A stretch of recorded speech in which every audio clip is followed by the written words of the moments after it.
this would be a physical meeting in Istanbul, but still, I think this is a big success, this organization today, and we still hope to meet in Istanbul in a few months, hopefully under the occasion of Connect Bridge and Doors project. So I will be very brief today. I would like to just set the scene a little bit, and also I would like to talk about the new innovation technology landscape that's developing, and how these projects, Connect Bridge and Doors, can contribute towards them, and what we expect from today's workshop. So, as we all know, Black Sea is a unique ecosystem, and unique ecosystems has unique challenges as well. And these challenges, both in terms of research and in terms of economical sectors, they need innovation and technology to overcome these challenges. And Black Sea is under the influence of many stressors that are listed here.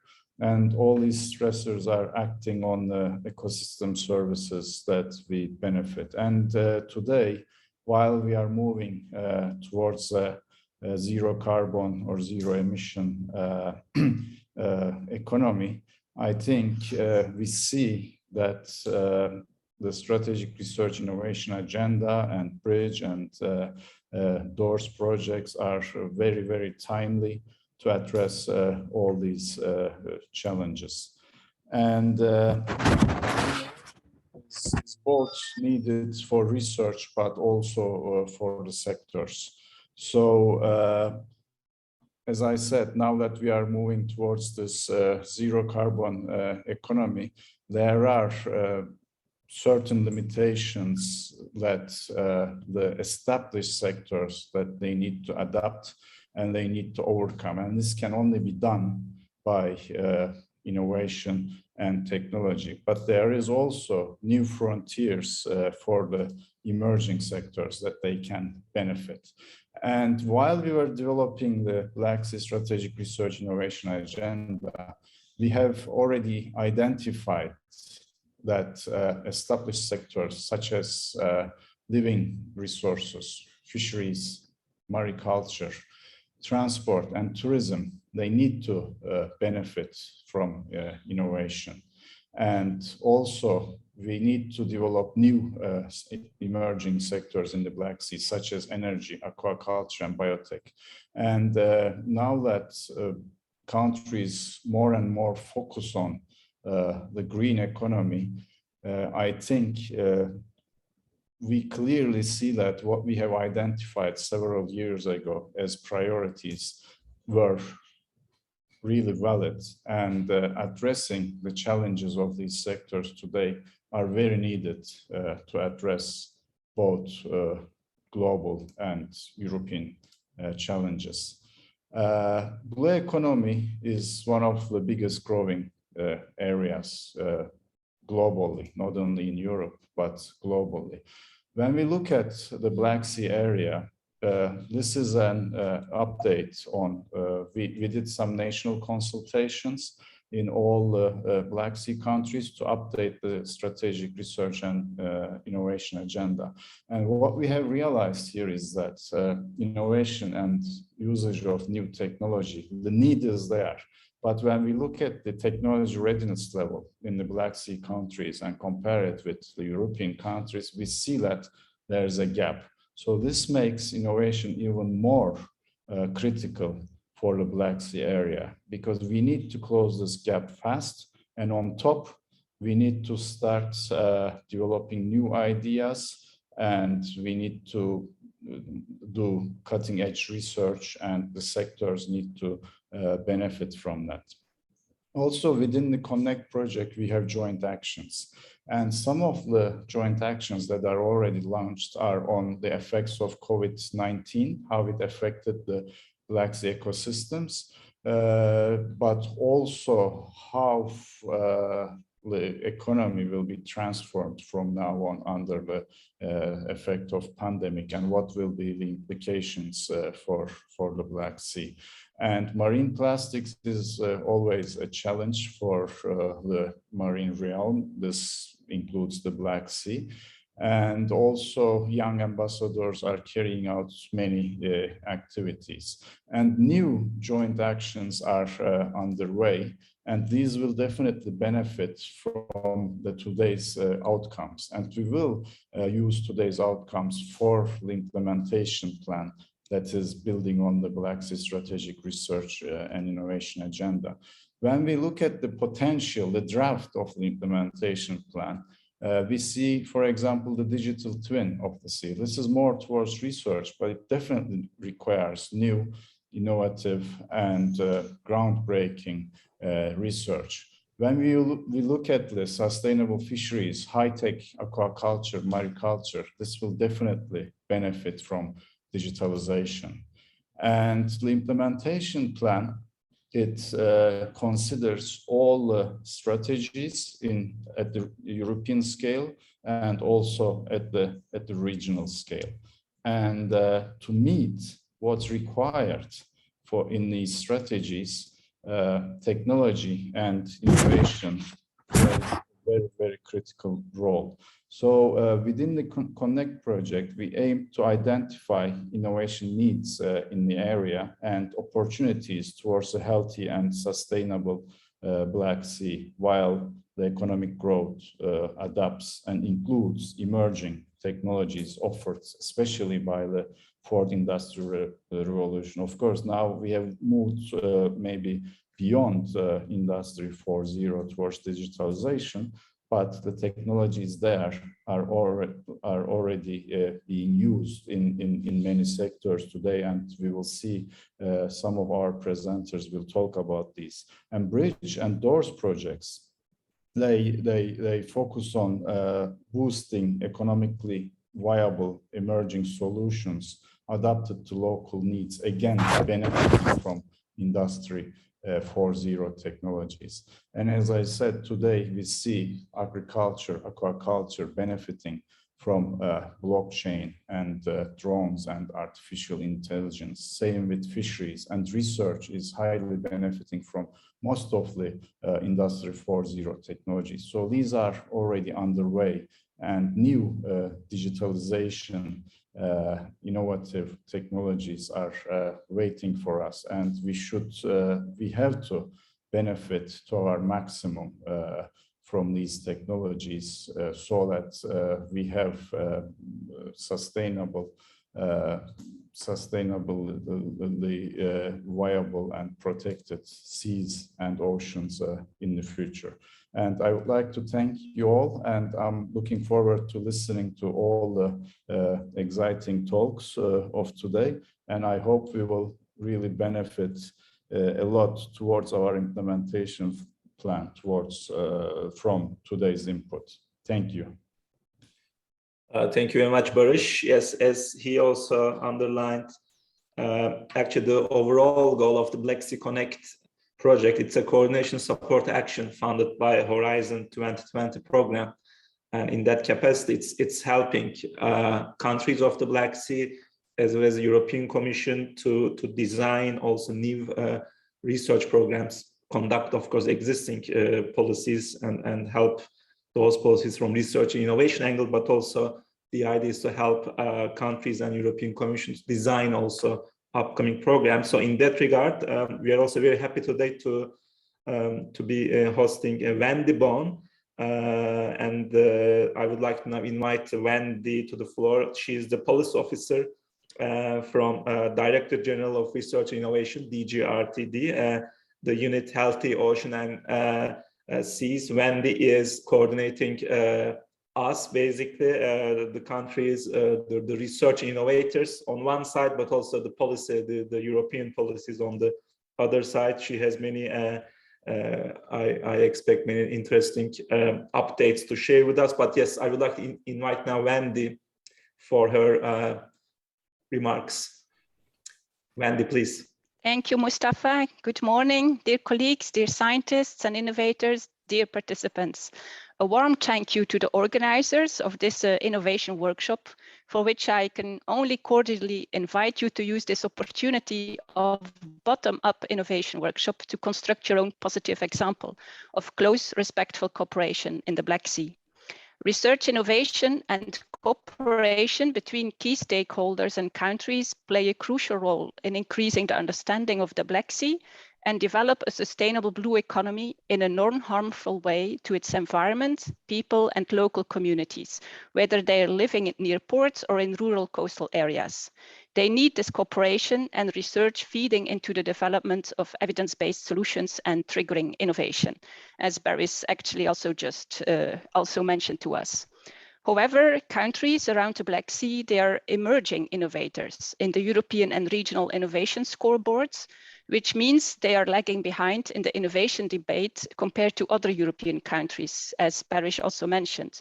But you have much opportunity to evolve and make smart and targeted progress. Most successful measures so far for startups and scales-ups, accelerators, business angels, venture capital in some countries around the Black Sea were exactly these bottom-up initiatives. But they also need a functional and robust national innovation and entrepreneurship ecosystem, better academia business links, which this workshop is also dealing with, and increasing public and private expenditure on research and development. We also do see that some policy actors are aware and start to act on this, like in the Recovery and Resilience Facility as key instrument of the Next Generation EU, in which research and innovation development needs are also being addressed. But additional and further national efforts on the longer term are also needed, since external sources will not be sufficient to build your entire innovation future, let's say. So Black Sea Connect and an operational network of funders emerging from the Black Sea SRA senior officials group are for the moment further shaping the Black Sea SRA implementation plan, for which inspiration of participants of this workshop can also be very important. In the workshop today, you're targeting some interesting thematic areas like energy, ocean observation, sustainable fisheries, as well as cross-sectoral clustering, where different SMEs and companies can cross-fertilize each other's ideas and achievements in cooperation with scientists from institutes and universities. An example that you will target today is small-scale fisheries that play an important role in the European Union from a biological, economic, and social perspective, but it is still a data-poor sector. And because of this, they have a bigger challenge to prove their sustainability compared to industrial fishing vessels, for example, which is also playing an important role in the debate and development of the European taxonomy technical criteria. So the small-scale fishery that could benefit most from European taxonomy technical criteria have, for the moment, less ability to prove it. So this is something that should really be solved as soon as possible with easy to use and efficient methodologies, as this will remove some barriers to allow awarding more sustainability. We have also highlighted to the Developing European Sustainable Blue Economy Partnership that 2022 will be the UN year of the small-scale fisheries, for which specific research and innovation needs could be defined. So this would be exactly a great example of the green digital twin transition for a team fisheries and aquaculture, knowing that you're also paying attention to that in the Black Sea Blue Economy debate. But it's only an example, of course, and there are many more in different thematic areas.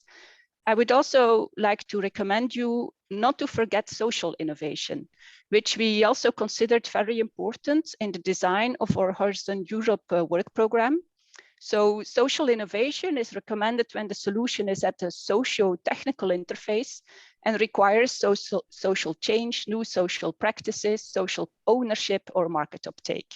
And we all know that the Black Sea is a unique natural treasure, rich in biodiversity, heritage, and natural resources.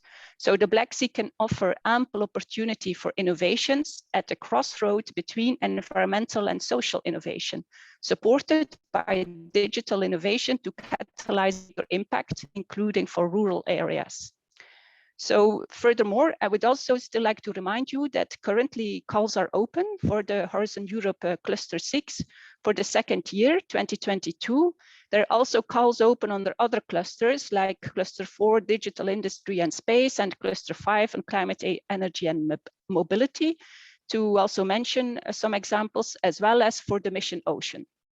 You can find all the topics that are specifically related to marine and maritime research through a specific filter on the European Funding and Tender Portal that is through the specific priority ocean sustainability and blue economy. So in this way, you can easily find everything that we can offer in this area. I won't take more of your time, so you can use your time to ask questions and let you and I will let you learn from what participants can tell you, of which several of them also received support for their projects from different DGs of the European Commission. And so my colleague Patricia Busolini from DG Mare, she will also nicely definitely add something more on this. Thank you. Thank you very much, Wendy, for this very exciting set of updates. And as you have nicely made the transition to Patricia, let me introduce you, Patricia Busolini. We are very happy to have her with us today. She's a policy officer from DG Mare. So that's the Director General for Maritime Affairs and Fisheries of the European Commission. She's particularly taking a leading role in the unit Sea Basin Strategies, Maritime Regional Cooperation and Maritime Security. But just as a side note, the work of Connect and related research innovation projects are, of course, in the lower technology readiness levels. They are maybe a little bit looking into the future, but we are working very closer with units such as DG Mare and Patricia. So actually new solutions and new actually opportunities can also be offered to existing sectors, or so we can size blue economy opportunities with them together. So with this, I leave the floor to Patricia, and we are looking forward to hearing her remarks. Please. Thank you. Thank you, Mustafa, and good morning to all the colleagues, good morning to all the participants. I will try to be a bit complementary to what it has been mentioned so far by Baris and by Wendy, more on the side of the Syria and on the implementation of the projects. As you know, in the Black Sea, there is also this framework of cooperation on sustainable blue economy, which is called Common Maritime Agenda for the Black Sea. The Common Maritime Agenda and the Strategic Research and Innovation Agenda are complementary frameworks. So in the last 2 years of implementation, we are more and more strengthening our cooperation in a concrete way. And especially last year, and thanks to the Turkish coordination of the Common Maritime Agenda and the colleagues from the Black Sea Connect, which are also, I'm happy and pleased to highlight that they are also the national hub of the Common Maritime Agenda. So we managed to make this excellent concrete link. We have organized two regional events in May and in November, which were tackling exactly this aspect related to the innovation to support blue economy entrepreneurship. So it's very much linked to what we are discussing you today. And we were also discussing with the stakeholder in a specific hackathon sessions, concrete project priorities and future perspectives.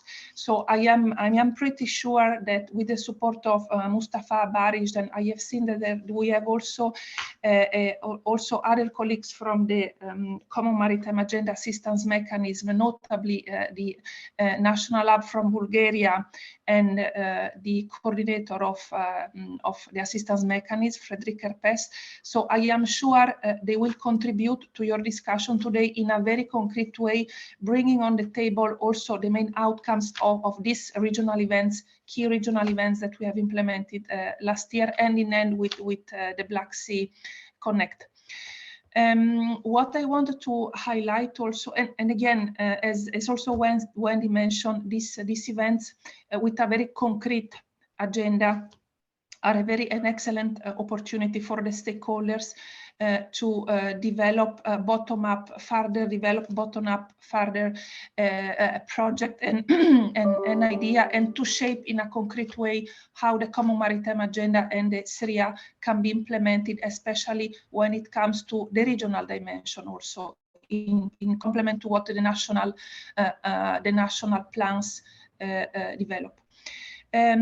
Speaking about project and opportunities, I would like to highlight that in September, we have launched a call for proposal, which is financed by the new European Maritime Fisheries and Aquaculture Fund.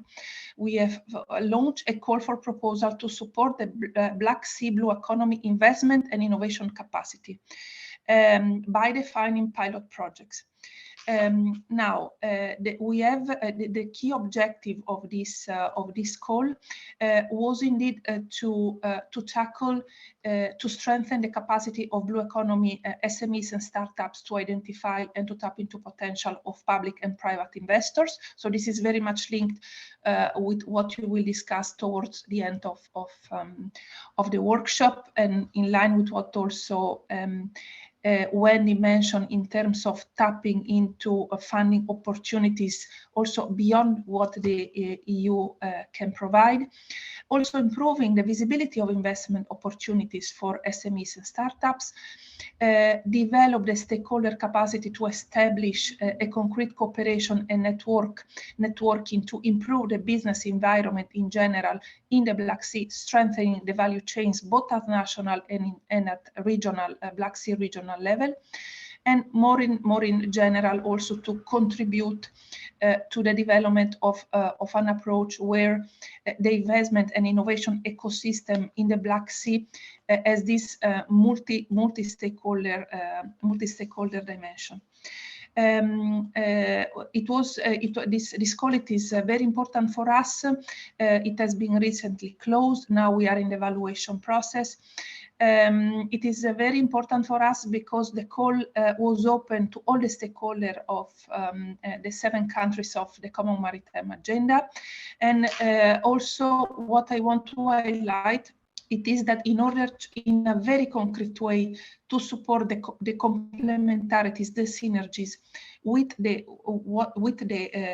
Strategic Research and Innovation Agenda and its implementation projects, in the terms of reference, we have explicitly mentioned that the projects, they need to define how they will coordinate, be synergetic with Black Sea Connect project, and with the newly also very recent projects approved, it is to say DORS and Bridge project. So we try from our side to do our best to develop in a concrete way the synergies, but I must admit that especially in this last year, there is a lot of activity in the Black Sea in terms of projects, dynamics, and regional cooperation. So from the DG Mare side, we are very pleased with that. I would like to mention something in addition to that, which is related as information for you. You might be aware that in this programming period, the Commission has launched a new tool, a new instrument, which is called the Interregional Investment Partnership Instrument, which is an instrument to support the creation of interregional partnership on smart specialization. Now, for the time being, this instrument is open only to EU countries, but in the near future, starting from the call launching that will be launched in 2023, the instrument should, in principle, will be open also to the countries, non-EU countries that are associated to Horizon Europe. So, in particular, in the Black Sea, it is we believe it is an interesting opportunity from DG Mare side in order to support this process, the process of creating these interregional partnerships. We are setting up together with DG Region a smart specialization interregional thematic platform for sustainable blue economy, which we are also willing to develop in terms of a component supporting the sea basin strategies as the Common Maritime Agenda is. Now, smart specialization, as you might know, to say it in a very briefly, supports the countries and the region to prioritize in which priority sectors they are willing to invest their investments, their budgets. So this goes when it comes to investment, when it comes to research and innovation. So you understand this is very much linked with what we are discussing. I wanted to give you this information. We are at a very early stage in this process, but we believe this is also a line of work that we can further develop to strengthen the dynamics and the concrete cooperation between the Common Maritime Agenda and the SRIA, and also to provide to the stakeholders concretely additional opportunities for projects and developing interregional value chains on blue economy sectors in the Black Sea. And with that, I wish you to have a successful meeting. And I thank you and the organizers for inviting also the GMAT. Thank you very much, Patricia. Great lights. As you have heard from Patricia as well as Wendy, there are a large set of opportunities actually arising from this joint, let's say, opportunities arising from the implementation of the Common Maritime Agenda as well as the SRIA. But these initiatives are, of course, connected to the broader European level initiatives, such as the mission for restoring the oceans. That's one of the 5 missions of the European Union actually now. And as Patricia indicated, there are many regional also opportunities directly actually aiming to support sectors of the Black Sea. In that regard, personally, yes, we have, especially in the past year, working closely with the Turkish coordination as well as with our colleagues in the Black Sea Assistance Mechanism. We have learned a lot about the needs and research priorities of different sectors of the Black Sea, of different countries of the Black Sea.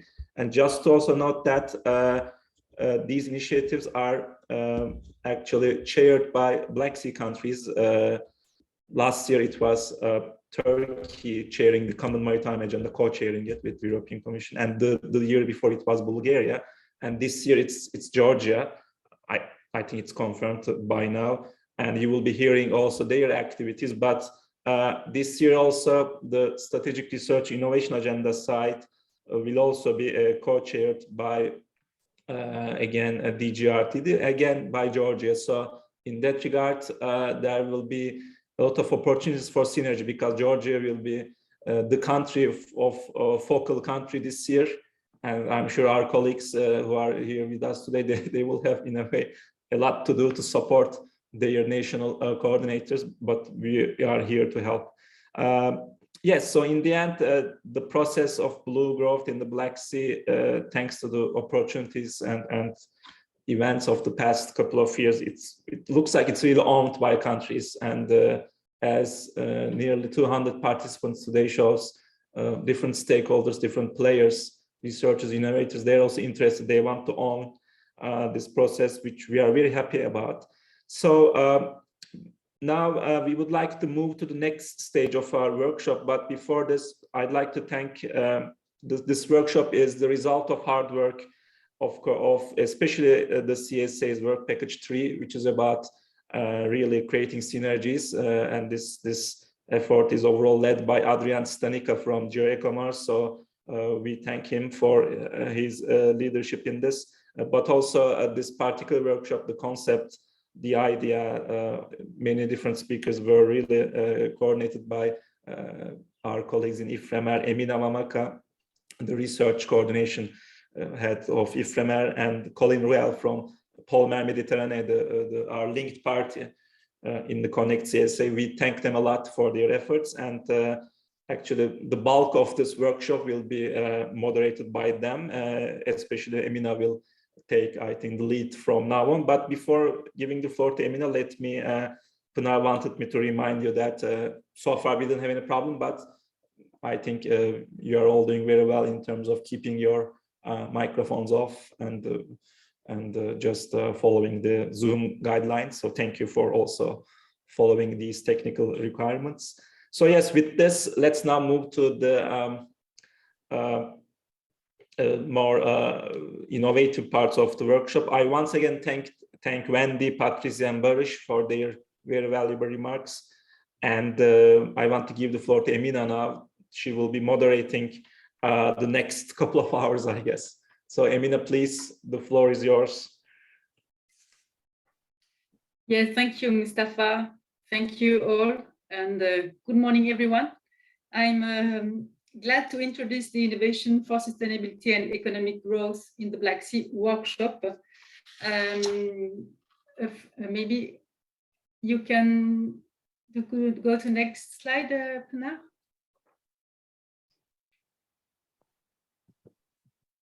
I don't know if Pinar is there.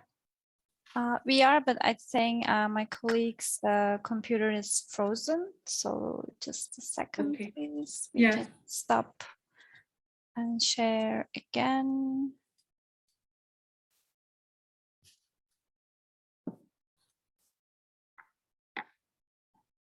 Can you see the screen now? Yes. All right. There you go. Yes, thank you, Pinar.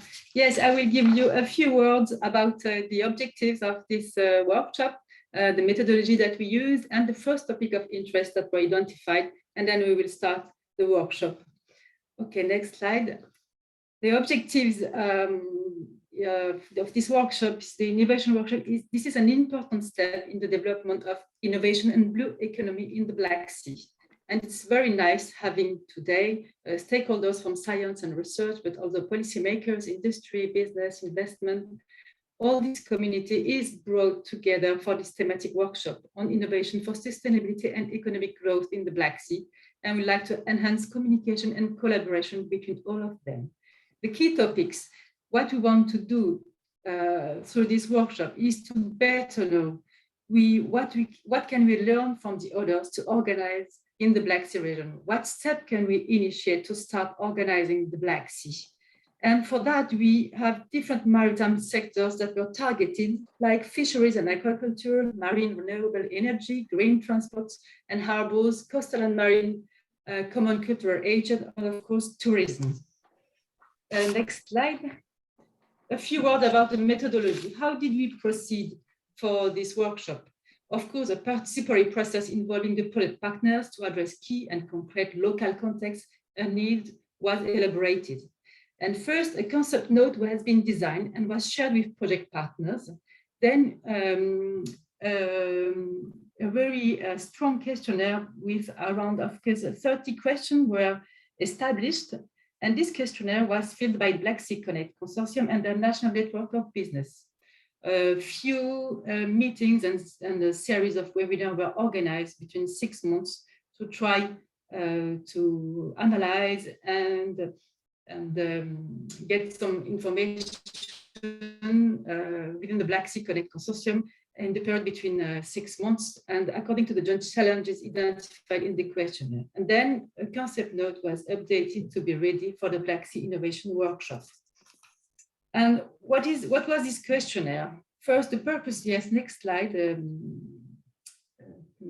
The purpose of these questionnaires and what was the goal of the questionnaires? This goal was to map innovation needs and opportunities in the Black Sea. What we want to do is that the best for us was to try to identify which are the potential gaps and barriers of all sorts, legal, financial, and try in the successful development of the blue growth in the Black Sea countries.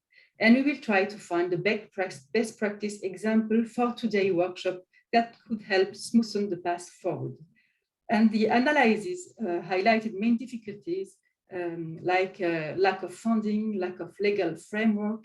Of course, that funding process appears as the most important issue, but we also understand that the collaboration with scientists is also very important, and they want to know much more about clusters, and they have a strong interest to participate to this workshop today.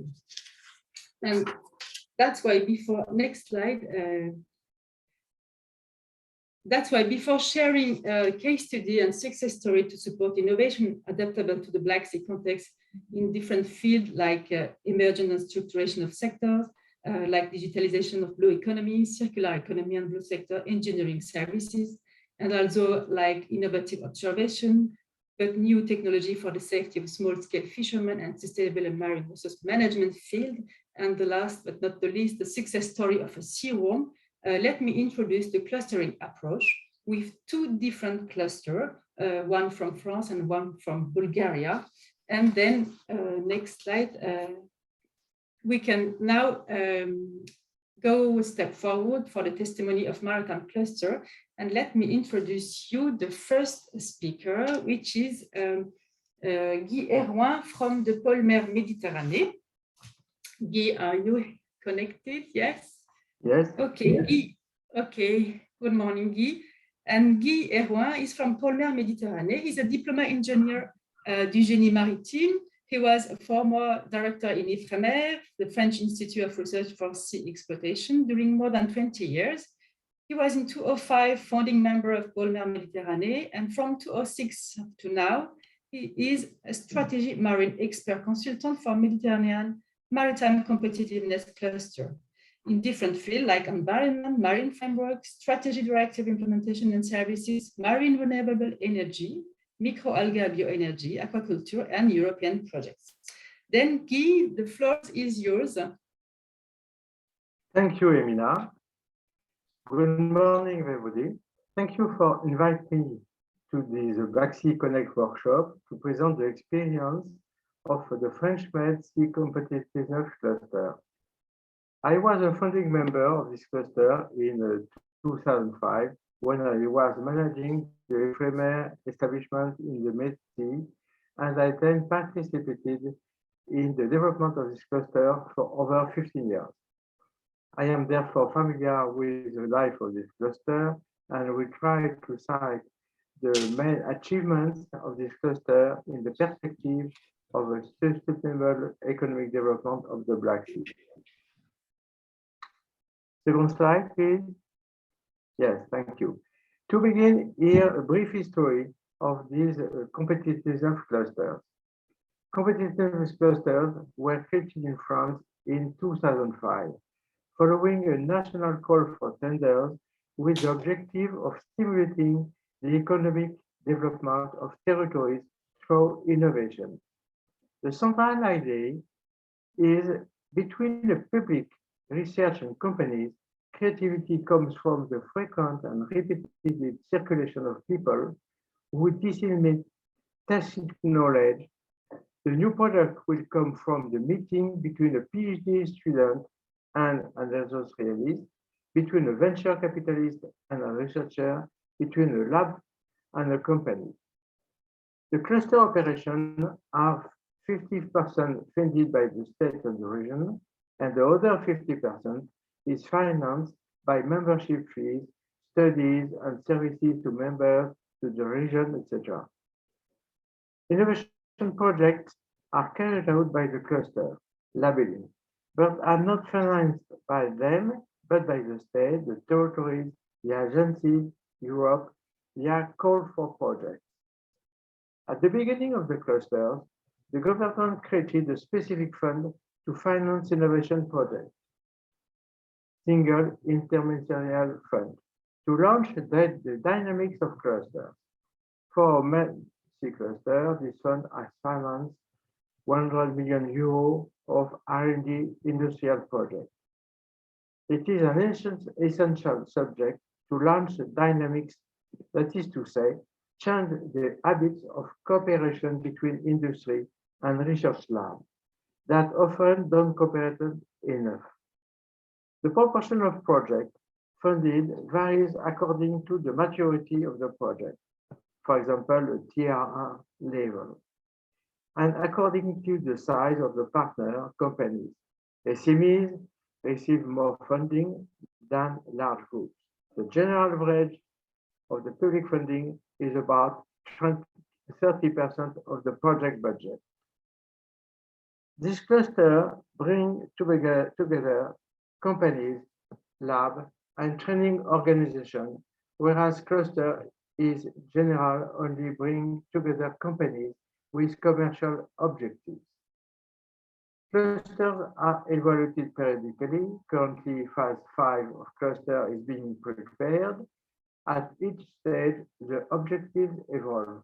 For example, the priorities have been successfully set on SMEs, international, ecological transition, digital transition. The French-made marine competitive cluster bring together public and private players in the maritime and coastal economy to promote the emergence and development of innovative cooperative projects and support its members in the growth of their companies and the marketing of their products or services. Next slide, please. In fact, there are two closely coordinated clusters. The Brittany Atlantic Sea Cluster and the Med Sea Cluster cover the two maritime facets of metropolitan France. The strategic area of action are the same for both clusters. Next slide, please. Yes. Here are some figures on the result of the cluster after 15 years of activity. We have a little more than 400 members, and the actions carried out by the cluster are listed in 6 strategic areas of action: defense, maritime, safety and security, naval and yachting, marine mining and energy resources, marine biological resources, marine environment and coastal planning, harbors, infrastructure and shipping. And we have 2 transverse axes: digital and robotics transition and ecological transition. Projects have been accredited, are funded as the best indicators of the cluster's performance. We distinguish 2 types of projects: the so-called soldering project, for example, platform serving industrial sectors such as naval, offshore wind turbines, ecological restoration of coastal environment, and so on. And there are currently about 20 such platforms. R&D projects, of which are about to celebrate the 500th project approved. The total budget for these 500 projects is approximately 1.2 billion euros. 75 of the accredited projects are financed. This is an excellent success rate. On average, for these R&D projects, the investment of the partners is about 2/3 and the public funding 1/3. Public support over the period, 15 years, is therefore more than 300 million euros. Next slide, please. About half of the members are SMEs, around 200. This is a priority mission of the competitive cluster because these companies have more difficulty to large groups in innovating and exporting. In addition to the project, the cluster carries out several actions, such as international development, collective mission, organization of high-standing events, training, identification of skill intention in our maritime sector, or of new skill requirements for emerging sectors. For Europe, awareness meeting, support in search of funding, search of partners, support in writing applications, and support services, for example, strategic advice for business development.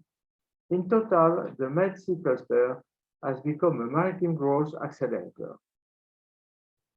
Next slide, please.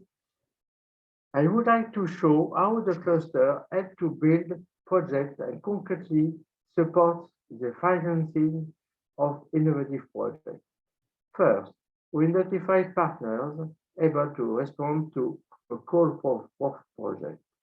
Then we help them structure their project and assist them in writing the application, training them in oral presentation, and conducting prospective and market studies.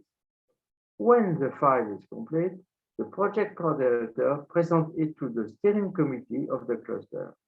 And if the committee agrees, the project is accredited.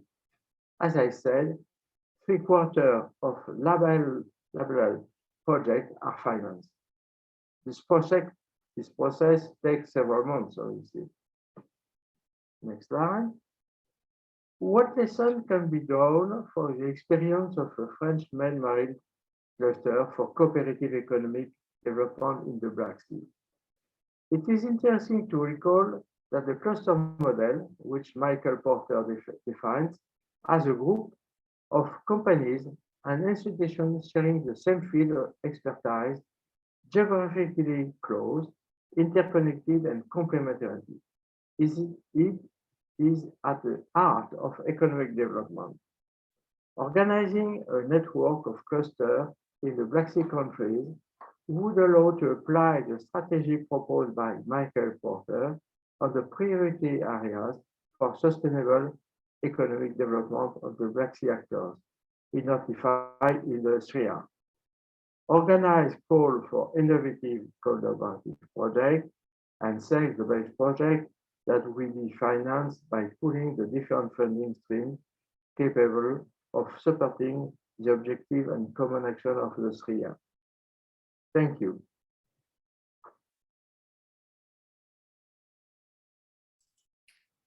Okay, thank you, Guy, for this key characteristic for the Pôle Mer Méditerranée. Maybe I suggest to go to the next presentation, and we will have time for questions after. Then let me introduce you Ilse Atanasova. Mrs. Atanasova Ilse is a person with strong entrepreneurial spirit, being a driver of development and new undertakings. She has set up and successfully developed a private business, the Marine Cluster Bulgaria, and together with other clusters, the Association of Business Cluster in Bulgaria. As a private business manager, she enhances in her team innovative ideas, thinking out of the box, problem solving rather than simple identification. Driven by the conviction that together we can achieve more, along with her engagement in the private business sector, she is involved in maritime policy making in the Bulgarian non-government field for more than 10 years now, acting as a chair of Marine Cluster in Bulgaria and active member of Association of Business Cluster in Bulgaria, European Network of Maritime Clusters. Mrs. Atanasova's interests cover blue growth activity, domestic and international maritime cooperation, facilitating communication among various maritime business communities, education, academia, related national authorities, and are supplemented with experience as a project and financial manager of projects with EU or national funding focused on maritime policy, SME competitiveness, maritime innovation, skills, and education in the traditional and high potential blue growth sectors. Now, thank you, Ilse, and the floor is yours.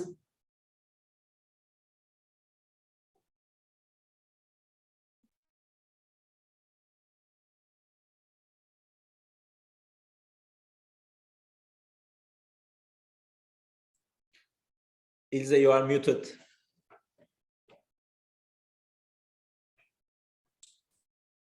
Sorry, okay. Thank you, Emina, and thanks to organizers for this invitation. I will give you a short overview of our cluster. We start with the first, who we are. Marine Cluster Bulgaria is a non-government organization involving SMEs, branch associations and chambers, educational institutions and RD organization covering a wide range of marine and maritime activities of the blue economy sectors in Bulgaria. The MCME members operate in various areas of the maritime industry, such as shipping and island water transport, ports and related services, logistics, shipbuilding and ship repair, education and training, R&D, ecology, and others. The organization was established in 2007 as a bottom-up initiative of 7 companies. Nowadays, through branch associations and chambers, MCB has reached out of its activities to about 70% of the Bulgarian maritime community. Next slide, please. MCB is a co-founder and member of the management board of Association of Business Clusters in Bulgaria, transformed nowadays into Bulgarian Employers Association Innovative Technologies, which supports cross-cluster collaboration of our members with companies clustered in mechatronics and IT. The MCB membership in the European Network of Maritime Clusters extends the opportunities of our members to business collaboration, exchange, and a liaison of good practices across the EU. Also, this is an opportunity to follow latest policy trends and to take part in the Black economy policy discussions. Since the end of 2020, MCB was entrusted to act as a national hub of the Black Sea Assistance Mechanism, supporting the implementation of the Black Sea Common Maritime Agenda. The national hubs support the stakeholders, involving them in appropriate activities at national level through promotion of potential funding opportunities, identification of potential project ideas in line with the common maritime objectives, identification of sustainable, suitable partners to develop common projects, facilitating their collaboration and matching, but most importantly, raising the visibility of potential project ideas at European and regional level. As of 2022, MCB hosts the Enterprise Europe Network. The network has a wide portfolio of support services that help regional SMEs to innovative, go international, and become more competitive, sustainable, and resilient. This is the largest mass support network set up by the Commission that covers over 60 countries across the globe, all EU member states, and many more regions and countries on 5 continents. Next slide, please. The main bottom line of the MCB establishment was synergy and collaboration among its members for access to markets, technologies, and other opportunities, as well as resource sharing. Based on this, the following objectives of the organization were defined: uniting the efforts of enterprises, the education, scientific, and business community of Bulgarian marine and maritime sectors and the local authorities to achieve sustainable economic growth, improving the quality of human capital and innovation potential, optimizing resource efficiency for a competitive Bulgarian blue economy, promotion and integration of the Bulgarian maritime industry in the international blue economic area. Next slide, please. Following the defined key objectives of the organization, the cluster activities are streamlined in 4 major pillars.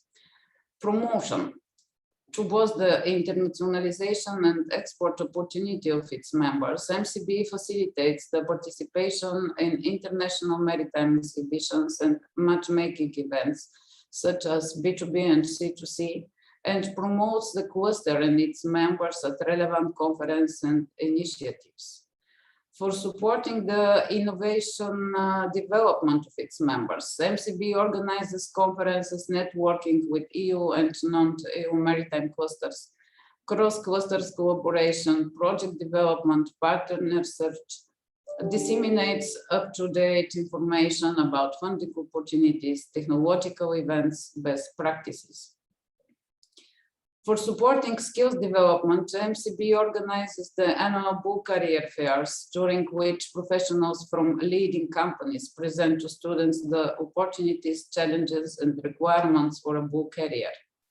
The Blue Career Days is also a platform to provide direct contact between job seekers and employers and enable co-working.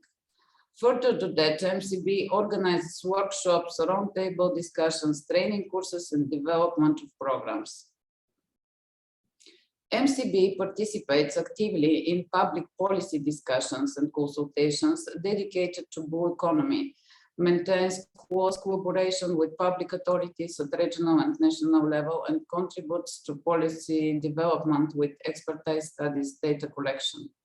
The last activities were focused on smart specialization strategy and raising discussions about the need of holistic strategy abroad for sustainable blue economy in our country. Next slide, please. With regards to its long-term development, the cluster has identified some key challenges to address and opportunities to benefit from. Among the challenges, we can mention the transforming business environment currently exists, become by pandemic impact, cut-off of value chains, marine pollution, new regulations. Insufficiency of skilled personnel in the blue economy sectors is one of the main challenge for most of the business sectors, especially of traditional blue sectors here in the region. Need of national holistic strategic framework for sustainable blue economy and common action. At the same time, a bulk of opportunities is available. Some of them stemming from the business as usual course of development, others stemming from the crisis that demands for repeat transformations and strong resilience of the business. Some of the main opportunities we realized are accelerated digitalization, introduction of advanced tech, exchange of good practices, funding investments and opportunities presented today, and we know we have a lot of information about what is going on. Common maritime agenda and supporting initiatives as RIA and some fully supported regional collaboration for green, smart and resilient transformation of the blue economy sectors in the Black Sea region. This is in short, in a nutshell, as I can say. Thank you for your attention, and so we are now open for 2 questions or remain at your disposal for collaboration and mail exchange after the event. Thank you. Okay, thank you, Ilse. Now we have time for questions. Maybe we can have a look in the chat. Pinar, do you have identified some questions, or maybe people want to ask directly? Yeah, there is one question that I noted at least, but first we can maybe accept if there's any very pressing question, maybe we can. Is there burning questions?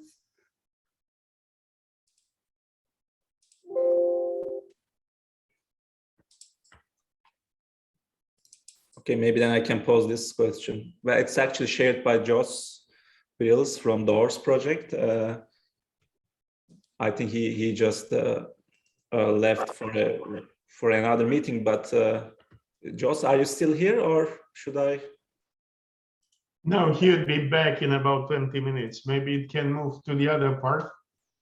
It's quite a, sorry to intervene in Jos's place as coordinator of doors. This is why I did come in, but it was an excellent question. But yeah, the idea of the windows of opportunity probably should go better at the end of the workshop. Sure, yeah. Because it covers everything that we are discussing.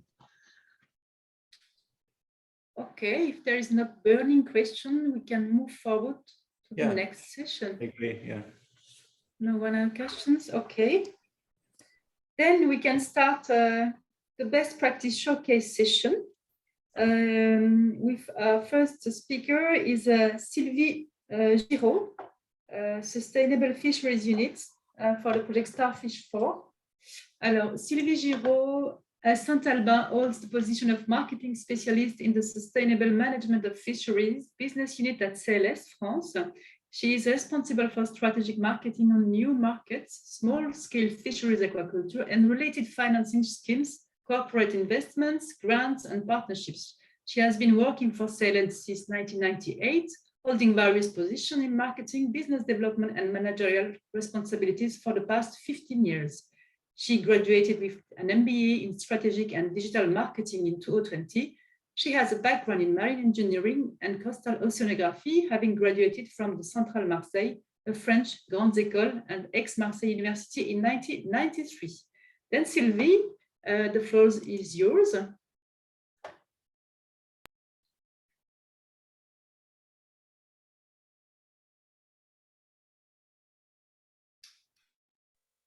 Hello. Well, I'm sorry, I have some technical issues. Oh, yeah, the presentation is here, so it's perfect. I have an internet breakdown at home. Everything is just crazy. Sylvie, I think from the previous presentation, sometimes my slides are frozen. So even though I go next, it doesn't always go to next. So please let me know if the slide is not moving. Okay, thank you very much. Thank you, Pilar.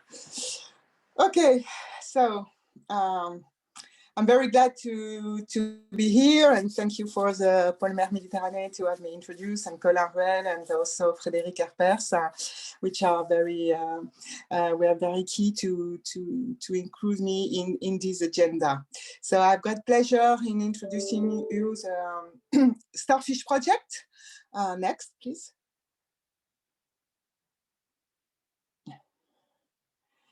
Yeah, so just to draw the line of the context and say some bad news, we know that 20 years ago, small-scale fisheries that were operating in the Med Sea used to harvest fish enough to feed everyone in these virtual events for years. But since the year 2000, the number of Med artisanal fishing vessels has been continuously shrinking. And the drop in demand during the COVID-19 outbreak and its ripple effects have left the most vulnerable operators bled dry. So that is the reason why securing SSF and the stocks they rely on is an urgent international priority, which is particularly acute in the Mediterranean and Black Sea. Next. On the contrary, in the latter decade, internet access and mobile network coverage have been expanding fast. In a couple of years, space IoT will bring machine-to-machine communication global. Owning a smartphone is a common, even in the poorest country, and its use has become pervasive in everyday life. Next. Cloud computing is widely used to store, manage, and process data without infrastructure investment. And when combined to big data infrastructure and advanced analytics, these revolutionary techs allow to collect cost-effectively and handle huge amounts of data. And this can be used to achieve in-depth understanding and gain insights and perform discoveries for accurate decision-making. Next. That's where Starfish 4.0 comes. It is a 2.5-year project started in 2020 that is co-funded by the European Maritime and Fisheries Fund of the European Union as part of the Sustainable Blue Economy grant to the private sector. And this project demonstrates the application of this very 4.0 industry technology to digitalize and modernize SSF fishing practices. The project makes similar fisheries control and safety standards as industrial fisheries available and affordable to coastal artisanal communities. But there are some social aspects as well. It incentivizes pilot fishers to move towards a culture of compliance. And digital tech also can make this profession more attractive to young people. At the end, around 115 fishers sign up to participate to the trials that are conducted in the coastal areas of Mauritania and Greece. In both countries, the SSF sector has a great socio-economic importance, and they are facing similar challenges like the scarcity of target species, illegal encroachment of industrial fisheries into the SSF fishing areas, and seasonal climate, rough working conditions at sea. But they have And they have also a large number of fishing vessels, but very different types. You see in Greece, there are small vessels, while in Mauritania, these are canoes. Next. So the technology tested breaks into the three core components of the fishery control monitoring and surveillance system, which is a true vessel monitoring system, VMS adapted and suitable to small vessel, plus mobile apps for reporting catch electronically, plus a fishery monitoring web platform, big data, with analytics to map fishing areas and manage a massive number of data collected and tracks and e-logbook. Next. This is an example of the kind of processes or the kind of data insight that are expected by the fishery manager. You can see on this slide some results of a fishing vessel that is tracked for the Greek island. And we can see that depending on the density of the position, 1 point every 30 minutes or 1 point every 5 minutes, the density of points is really given a very different aspect of the trajectory and knowledge as well. We can really define the behavior or the duration of the fishing effort on the very high resolution track. Next.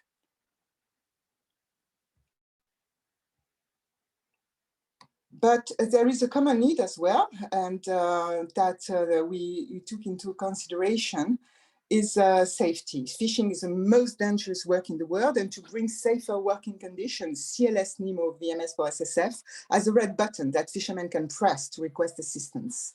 This is a critical feature for communities operating on low-tech craft, like the canoes fleet in Mauritania, and or boats forced to venture further offshore to reach abundant fishing ground. Next.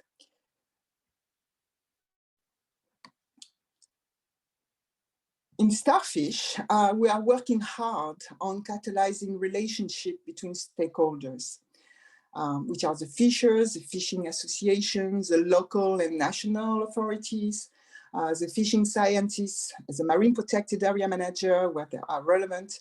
And we believe this is a way to achieve responsible fishing. Starfish digital tools can effectively contribute to regulate harvesting and end overall overfishing, engaging fishers' active involvement as guardian of the sea, as is stated in the RPOA SSF. And we think that the legacy constraint approach is moving toward collaboration, because enforcing massive SSF fleets is resource intensive, and artisanal fishers really want their voice to be heard. Next. So now we are coming to the end of the project that will be at the end of 2022. And we are thinking about the replicability of this demo project. And with these two pillars, Mauritania and Greek, we are really very rooted into the Mediterranean identity that is a foundation that SSF is a foundation of. And we can think that the project could be really very straightforwardly implemented in riparian countries, but also in the Black Sea area. In the next. Yeah, I have a short film, as we have, the project was awarded the first prize in its category, Sustainable Fisheries. And I would like to make you kind of tease to engage you to make a demo with us. Meet Nemo, an affordable, highly secure, simple plug-and-fish vessel monitoring system for sustainable small-scale fisheries developed by CLS. It can be easily installed, uses solar energy, and provides seamless connectivity wherever you are for safe and better fishing. The data it generates helps keep fish stocks healthy and proves your catch was legal. Tested and approved by local fishers in Greece and Mauritania through the European Commission-funded Starfish 4.0 project. Now available for you to try.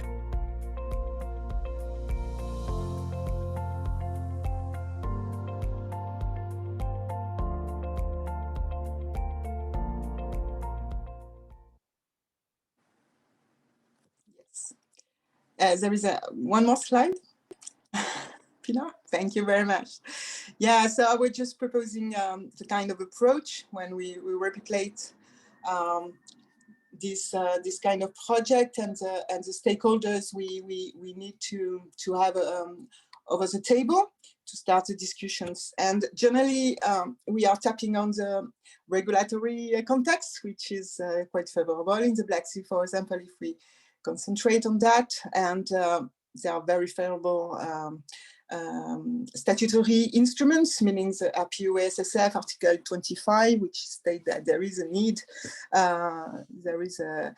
need to continue effort to achieve using VMS to achieve MCS in this kind of fisheries with a regional political strategy alignment.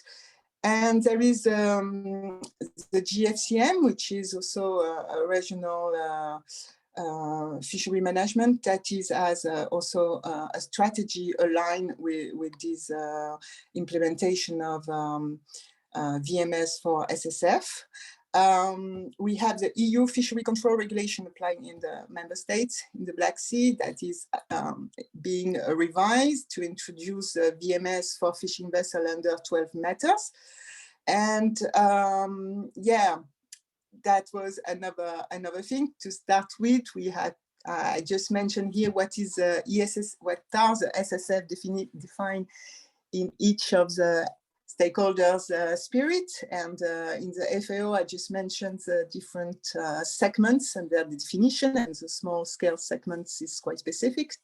In EU is more only based on the vessel length, and for example I just mentioned Turkey, which has a definition of the small scale fisheries which is not only based on the length of the vessel, but also on the number of the crew, and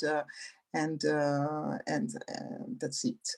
So there are also cultural facets that are of interest, very much important for the cultural adoption and the social adoption and acceptation also of being tracked, which is always a pain. And so all this, we have a tool, it's just a tool, and we have to engage and catalyze all the stakeholders around the table just to set up a demo, and I would be very happy to start discussion with that. And I think as it was taught beyond, as the International Year of Artisanal Fisheries and Aquaculture 2022 is also a very favorable year to start collaboration with Black Sea. Thank you very much. Next. Okay, thank you, Sylvie. And then if there is one burning question, we can take it, or we can move to the next speaker. No burning questions? Okay. Maybe. Thank you. Thank you, Sylvie. Then let me introduce you the next speaker, which is Thanasis Koukounaris from the University of Patras, and he will present the project Blue Phasma. Thanasis Koukounaris is a civil engineer, holds a Master Science in Intelligent Transportation Systems and Project Management from the University of Patras. He is a senior project manager and project development coordinator, collaborating with the University of Patras and other private and public entities. He coordinates Blue Phasma project.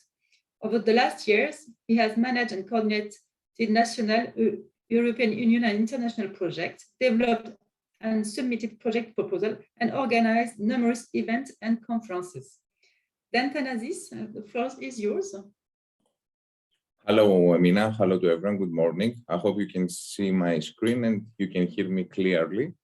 Yes. Great. First of all, I would like to say to you that I'm glad to be here participating in this very interesting workshop. And also I would like to thank you for your invitation to be here with you. So as Amina said, I'm here to present you the Blue Phasma project, which is an InterRegMed project, and representing here the University of Patras, the lead partner of the project.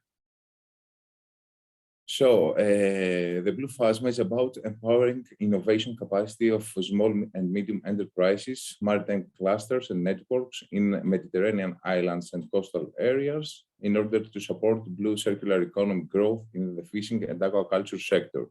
It's a project co-financed by European Regional Development Fund through the Interreg program 2014-2020. The partnership includes 14 partners across the Mediterranean. The lead partner is the University of Patras. And in the partnership participate the region of Crete, Dynamic Vision from Greece, Polper Mediterranee from France, the Maritime Cluster of Balearic Islands from Spain and MedCities, Taormina Etna Consortium and IMC from Italy, Larnaca District Development Agency, Dunea, CITA ECO from Portugal, Chamber of Economy of Montenegro, the Ministry of Agriculture, Fisheries and Animal Rights from Malta, and Stratagem Energy from Cyprus. In the project participate 9 countries across the Mediterranean. The first project main goal is to enhance innovation capacity of SMEs and maritime clusters and networks by transferring knowledge, recording their level of circularity, and supporting financing and transferability.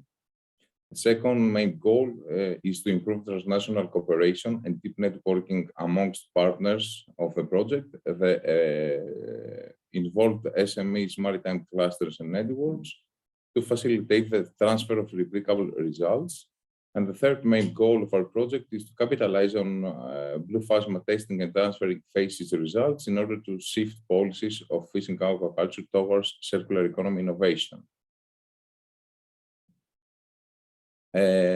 Some of our project concrete results include, not exclusively, but we would like to highlight them, the Blue Phasma Circular Economy Consolidated Knowledge Base, which systematizes best practices, tools, solutions, and action plans in fishing and aquaculture sector. We launched our Blue Phasma Living Labs, integrating research and innovation, create user-centered open innovation ecosystems focused on increasing circularity in fishing and aquacultures. Also, we have launched our Blue Phasma Network, which facilitates the experience exchange and networking amongst all actors registered in the e-network and are related to the fishing and aquaculture sector. So far, we have almost 200 registered users.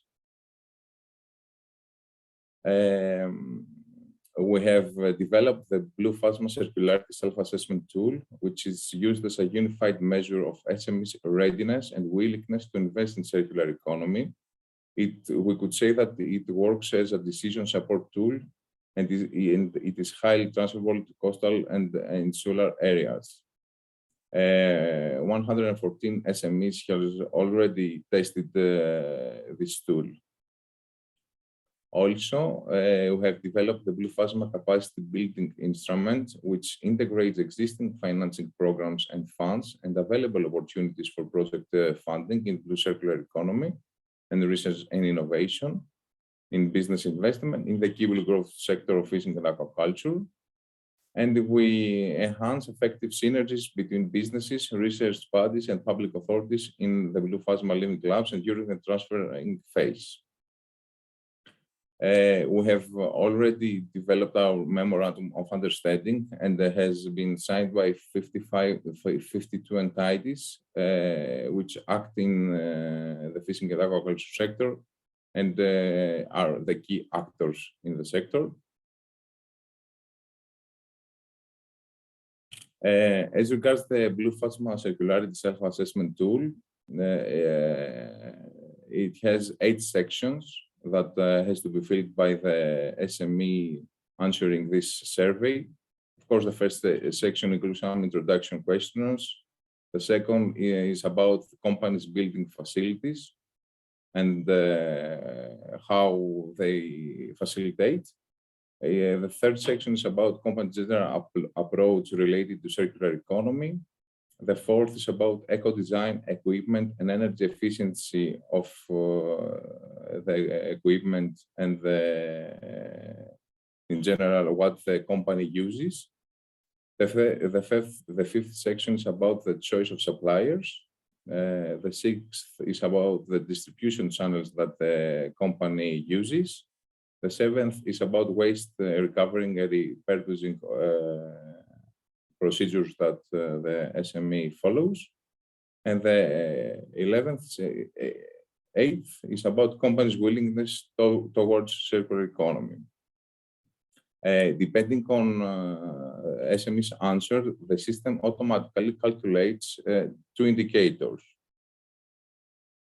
The first one is the Circular Economy Readiness Index, SERI. Depending on its value, the system automatically demonstrates the position of the SME in the circular economy ladder. And depending, as I said before, on its value,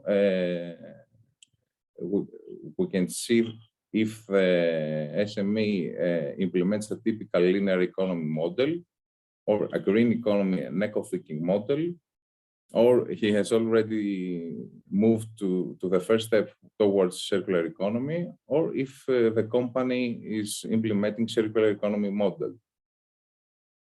The second indicator is about the company's willingness to invest in circular economy and the maturity of it, and it has a scale from 1 to 5. I would like to highlight that not all questions are to be answered by all SMEs. It depends on SME's profile. For example, if the SME is related to fishing or aquaculture or both sectors, if the SME is involved in primary production or secondary production and or distributions of products and or retail, and on specific answer to previous questions. At the end, the Blue Phasma Circularity Self-Assessment Tool results include the 2 indicators and also provide personalized recommendations for moving towards circular economy, which is actually the added value for the SME. In this slide, I would like to present you our overall results related to the level of circularity in the Mediterranean territory which participated in the Blue Phasma testing phase. As you can see, this pie, we had 11 testing territories across the 9 participating countries. As I said before, 144 and 14, SMEs answered and participated in the survey. As regards their position on circular economy ladder, we can see that the overall, the average position is 1.9, which is quite low. It's close to linear economy, but it's a green economy and eco-thinking model in general. However, in contrast, the average willingness to invest in circular economy is encouraging for them. We can see that this indicator is 3.5. So we can see that stakeholders are receptive and they're ready to invest and search for new solutions that support them in shifting towards a circular economy approach. As I said before, we had launched 11 Blue Phasma Living Labs in 11 territories in the 9 participating countries.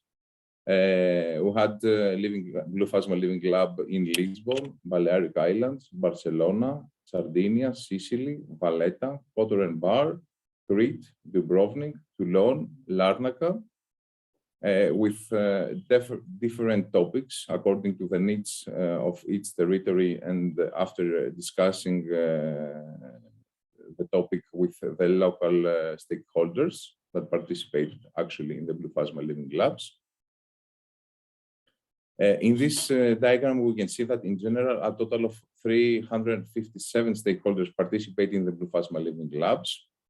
Most of them were SMEs, meaning 117, followed by 23% with 84 local, regional, or national public authorities. 70 interested groups participated, while 57 business organizations participated. Also, we had 27 higher education institutes. In this diagram, we can see the benefits gained by participating in the Blue Phasma Living Labs. We can see that there is an overall positive response. For example, the Blue Phasma Living Labs enabled more positive attitude towards blue circular economic growth among the participants. They strongly agree that Blue Phasma Living Labs enabled the exchange of experience or concepts for blue circular economic growth. And in general, you can see that the attitude is really positive. Here in this slide, we can see the knowledge that the stakeholder had before participating in our Blue Phasma Living Labs and after their participation. Most of them strongly believe that they got knowledge about the blue growth policies, either in EU national or local level in fishing and aquaculture sector. We provided to them mentoring mechanisms, and they think it was a valuable item offered to them. Also, we provided them finding possibilities for blue circular investments. And of course, during the labs, we presented, discussed, and analyzed existing best practices related to circular economy in fish aquaculture. And the attitude is very good and excellent as regards their evaluation about the knowledge they had before and after participating in the BLLs. So if we had to, let's say, summarize the results from these 11 Blue Phasma Living Labs, then we could do it in 3 sentences. The manifest predisposition on the part of the fishing and aquaculture sectors to adopt the circular economy and prioritize its establishment along the value chain as a key element for the future. The barrier to a sustainable development of the sector resides in the current framework of technical, legal, economic, and financial support. And of course, the quadruple helix has to work together to overcome the latent risks and meet the challenges identified in the experiences lived through the Blue Phasma Living Labs. Our project has reached its final phase because our project ends on June 2022. We're under the capitalization phase, and we will publish online in the next months the Blue Phasma policy recommendations, which will be related to circular economy principles, integration, and funds allocation for business investment in research and innovation, fishing and aquaculture, mainly for local or regional public authorities. In the next days, we will publish our Blue Phasma white paper, in which we identify the existing barriers to the development of a circular economy and proposing solutions to overcome barriers in the circular economy. And by the end of the project, we will have signed our Blue Phasma agreement between the partnership and identified policy actors committing to project take-up actions. Last but not least, we're planning to have 9 Blue Phasma capitalization events in the 9 participating countries, and also we will have our final Blue Phasma capitalization events in Brussels, which event will be probably organized by the Blue Growth community and also by CPMR. We're discussing with them about the organization of this event. And we will also have final events in Montenegro for the IBA countries and in Egypt in order to involve more actively in our project, the southern part of the Mediterranean. That's all from my side. Thank you for your attention. Okay, thank you, Thanasis, for this nice presentation on circular economy. And then as time flies, we can move to the next presentation, which is from the Pôle Mer Méditerranée. And the speaker is Colin Ruel, well known from some of us. And Colin Ruel will present his project Galatea. Colin Ruel has worked on several French, European, and international projects as content provider, data manager, and administrative and financial coordinator. Since 2014, he managed European projects in which Polmer Méditerranée is involved and accompanies clusters members, especially SMEs, towards European support mechanism. Then, Colin, the floor is yours. Yes, hello everyone. I'm just trying to put my presentation. Just 1 second. I just shared it for you, Colin. Okay, so it is shared. Okay, thank you very much. So hello everybody, my name is Colin. I will present you another European project. But for me, the most important is not to say it's not a good practice because it's a European project. It's a good practice because it demonstrates the interest for the sector we are representing, which are very various. Collaboration with technology-oriented actors could be very meaningful and impactful for the development of our sector. And that's the aim of the project I will present. So the name is Galatea. Next slide, please. Galatea is a European project. It's a running European project that is led by our organization, funded by H2020 program. And it's a very specific call, and very interesting call from the European Commission because, so the name is InnoSup, but the concept is to we are obliged to have 75% of the global budget that goes directly to SMEs. And when we say that, it means direct funding mainly, which is quite interesting. Cluster organizations like Polmer Méditerranée are a sort of in-between organization to organize the call, source the good project, the companies, because we are closer to the... Az kaldı, 5 dakika kaldık. Sorry. Yazık sizden çıkacak. There is a microphone open. So yes, clusters are closer to their members, closer to the sectors, and they are in a way quite well placed to make some evaluation and source good projects. Next slide, please. So the expectation from the European Commission was to develop new cross-sectorial and cross-border industrial value chain. And our approach was to say, we want to develop some maritime sectors that are ports, ships, shipyards, and maritime surveillance. I will detail a bit more, okay, what is covered behind these four sectors, 4 domains, but mixing aerospace and ICT technologies.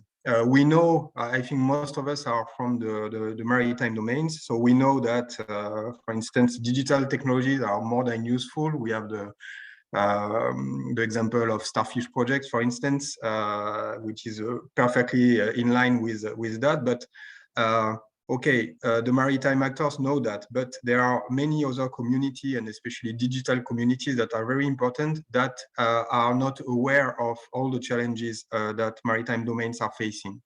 And the interest of such project is to increase awareness of these communities, to develop new projects, new ideas. Again, this project is focusing on SMEs and SMEs cooperation. Next slide, please. So very quickly, we are, let's say, we are a consortium of clusters of 2 kinds, maritime clusters and technology-oriented clusters. So mainly digital and aerospatial clusters. So we have a Romanian actor with the Cluj IT cluster. So clearly, if I take this example in our context of the Black Sea, Cluj IT is not specialized in maritime domain, but has many actors with very good and very high level competencies and expertise. So that was a way for us, for them to also allow their actors to identify new market opportunities. So this was very important.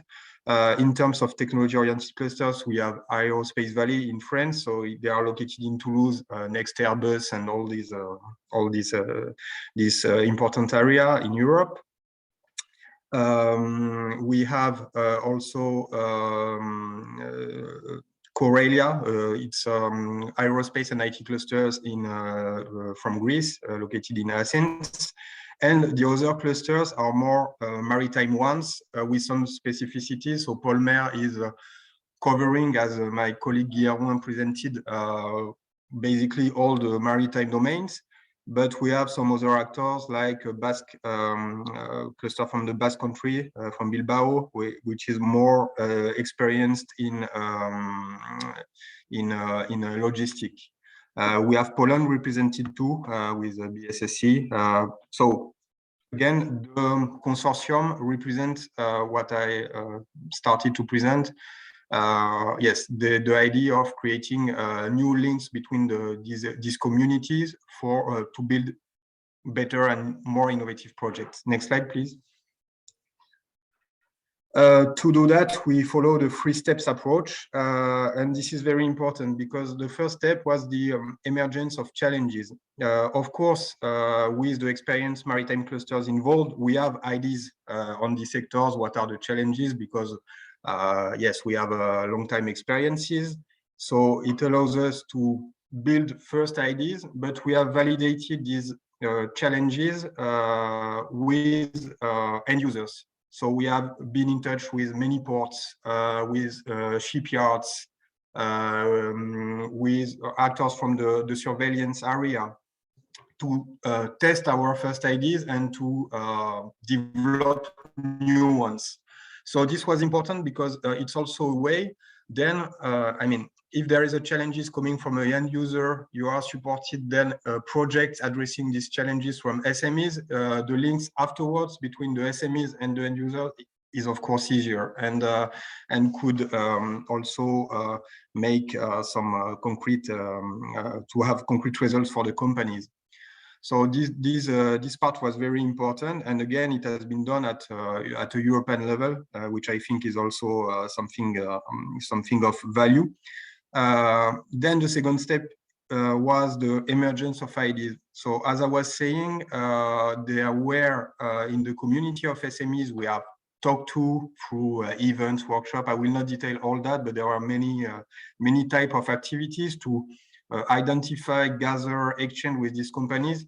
But the main idea behind this stage of the project was to, again, explain them the challenges. Okay, what is expected? They have questions about their technology, how it can be adapted, and this I will use. I don't know if it's the right term, but this education phase was very important and was done by the consortium itself, but by also maritime actors involved, because there were of course SMEs already involved in the maritime domains using technologies.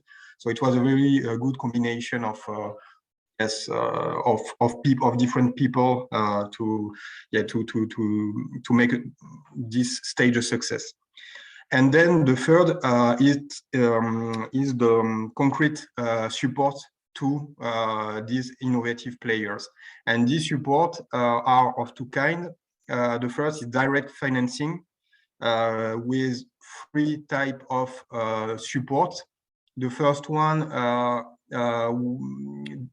concerns the possibility for SMEs to benefit from an external expertise. So basically, we give money for the company to have an expert to perform something. We have, and this is the most popular one, the prototyping voucher. So for the prototyping voucher, it's 60,000 € per SME, and we asked at least to have 2 SMEs from 2 different countries involved in a project. Again, I remind the objective of cross sectoral plus across national projects that were expected.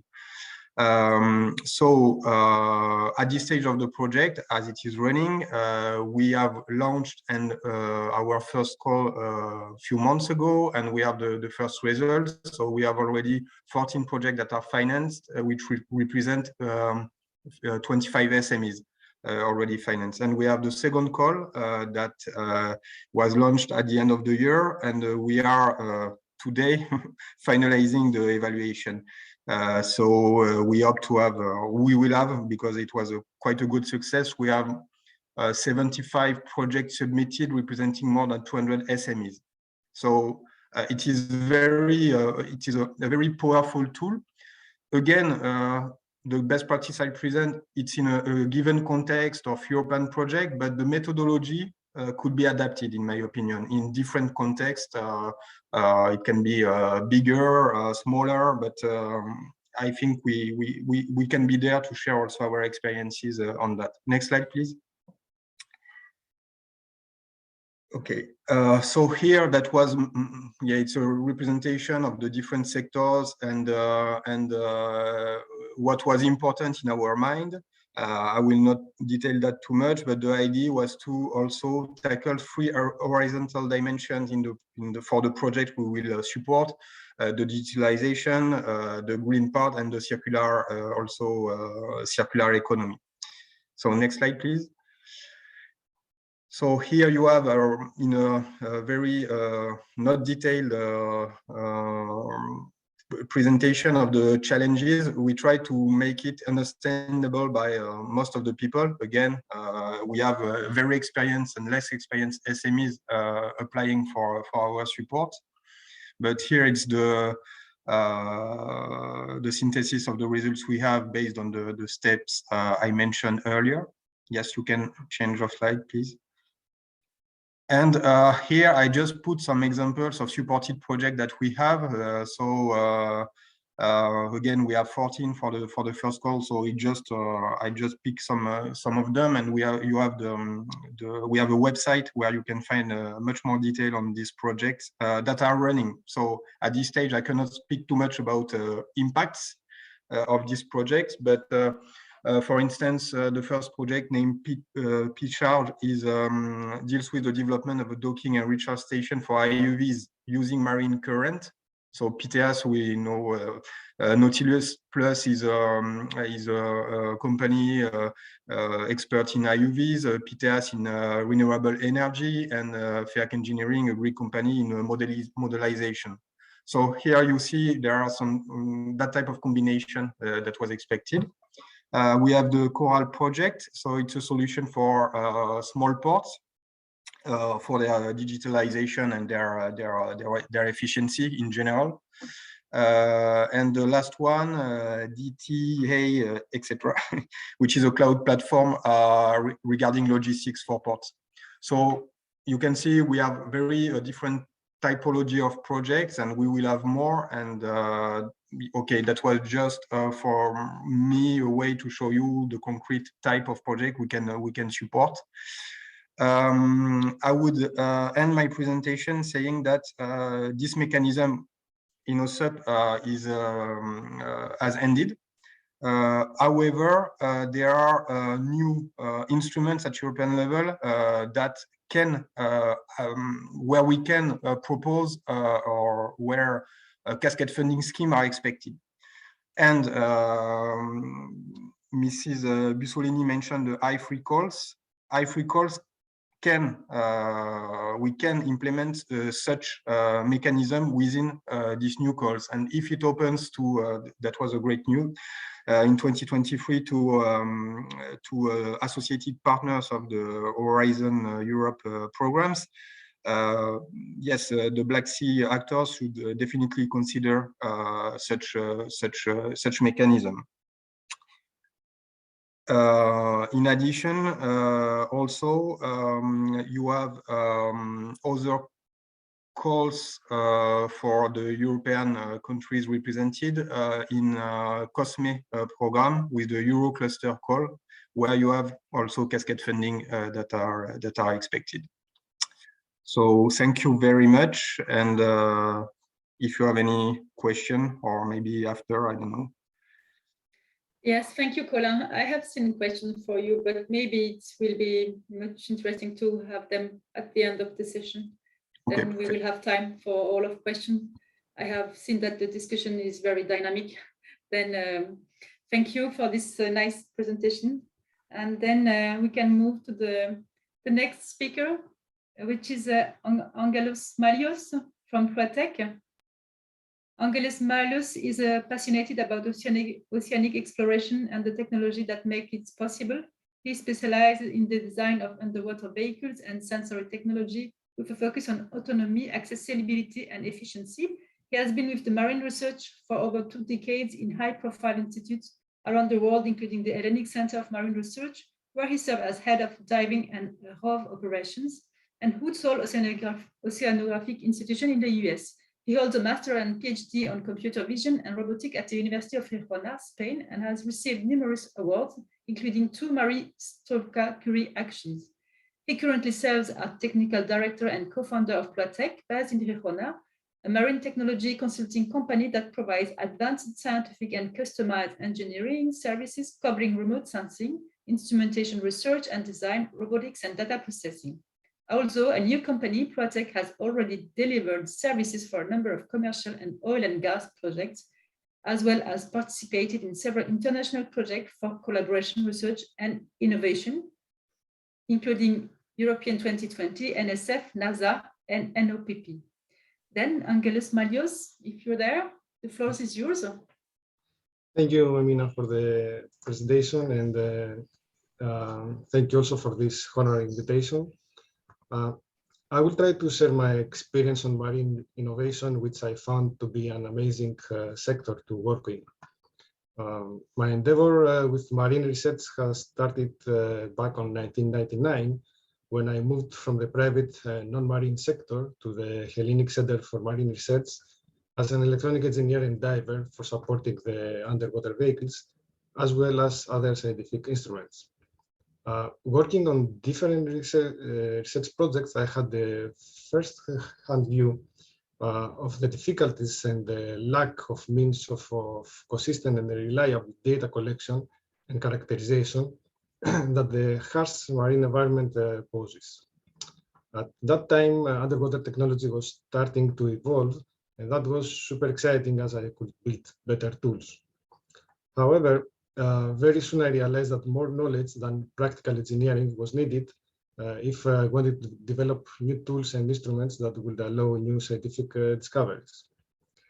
After a year at HMR, I decided in parallel to go back to school for undergraduate studies in computer science, where my final degree project was a navigation system for underwater vehicles.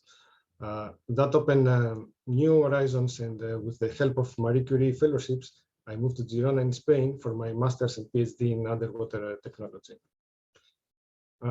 After a few years in postdoc, doctoral, and research positions, I did the big step to the unknown, for me, world of startups. As you can see, my career in marine research did not follow a standard academic or research path. However, I believe that it gave me the opportunity to first realize what excites me and then to focus my studies on that. Next slide, please. Yes, so in 2017, I did the big step to leave from the public sector and started Ploatec, a marine engineering consulting company focusing on custom instrumentation and techniques for marine research. Next, please. One work sector of Ploatec is focusing on field operations, data collection, and processing. Here we apply the cumulative experience of all these years working on scientific projects on the whole oceanographic spectrum for getting the best out of the instruments and getting the maximum possible resolution and accuracy. One of the great things about field operations is that you get to realize firsthand the problems that science is facing for collecting data in the harsh marine environment. Either this in the open sea or in underwater volcanoes or in caves. So here comes the innovation part. Next, please. In order to overcome data collection limitations, you have to improve existing instruments or to develop new ones. As an engineer working on marine science problems is like being a kid in a candy shop. You know, there are so many tools to work with, including electromechanics, acoustics, optics, chemicals, physics, and so on. And so many questions that look a way to be answered, like how can we efficiently map and classify habitats? How can we correlate hydrothermal vents activity with earthquakes? Can underwater robots discover new life forms in our oceans, but also in other ocean worlds? Next, please.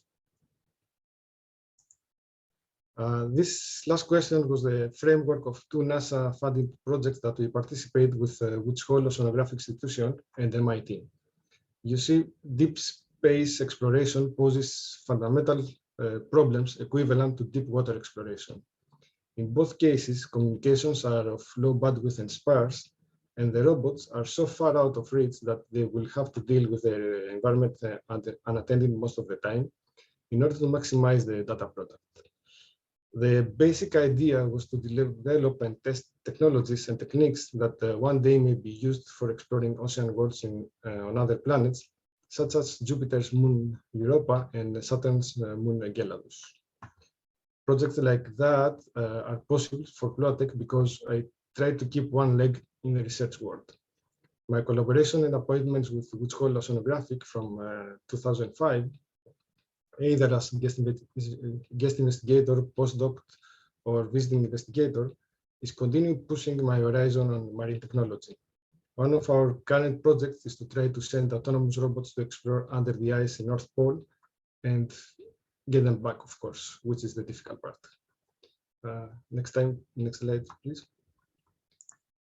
A final project that I would like to mention and maybe of interest for the Baltic Sea is the EU FETI proactive funded project Ramones. It can be surprising to know that even after a Fukushima accident, there are only a couple of static instruments that can measure radioactivity underwater. Well, there's a good reason for that.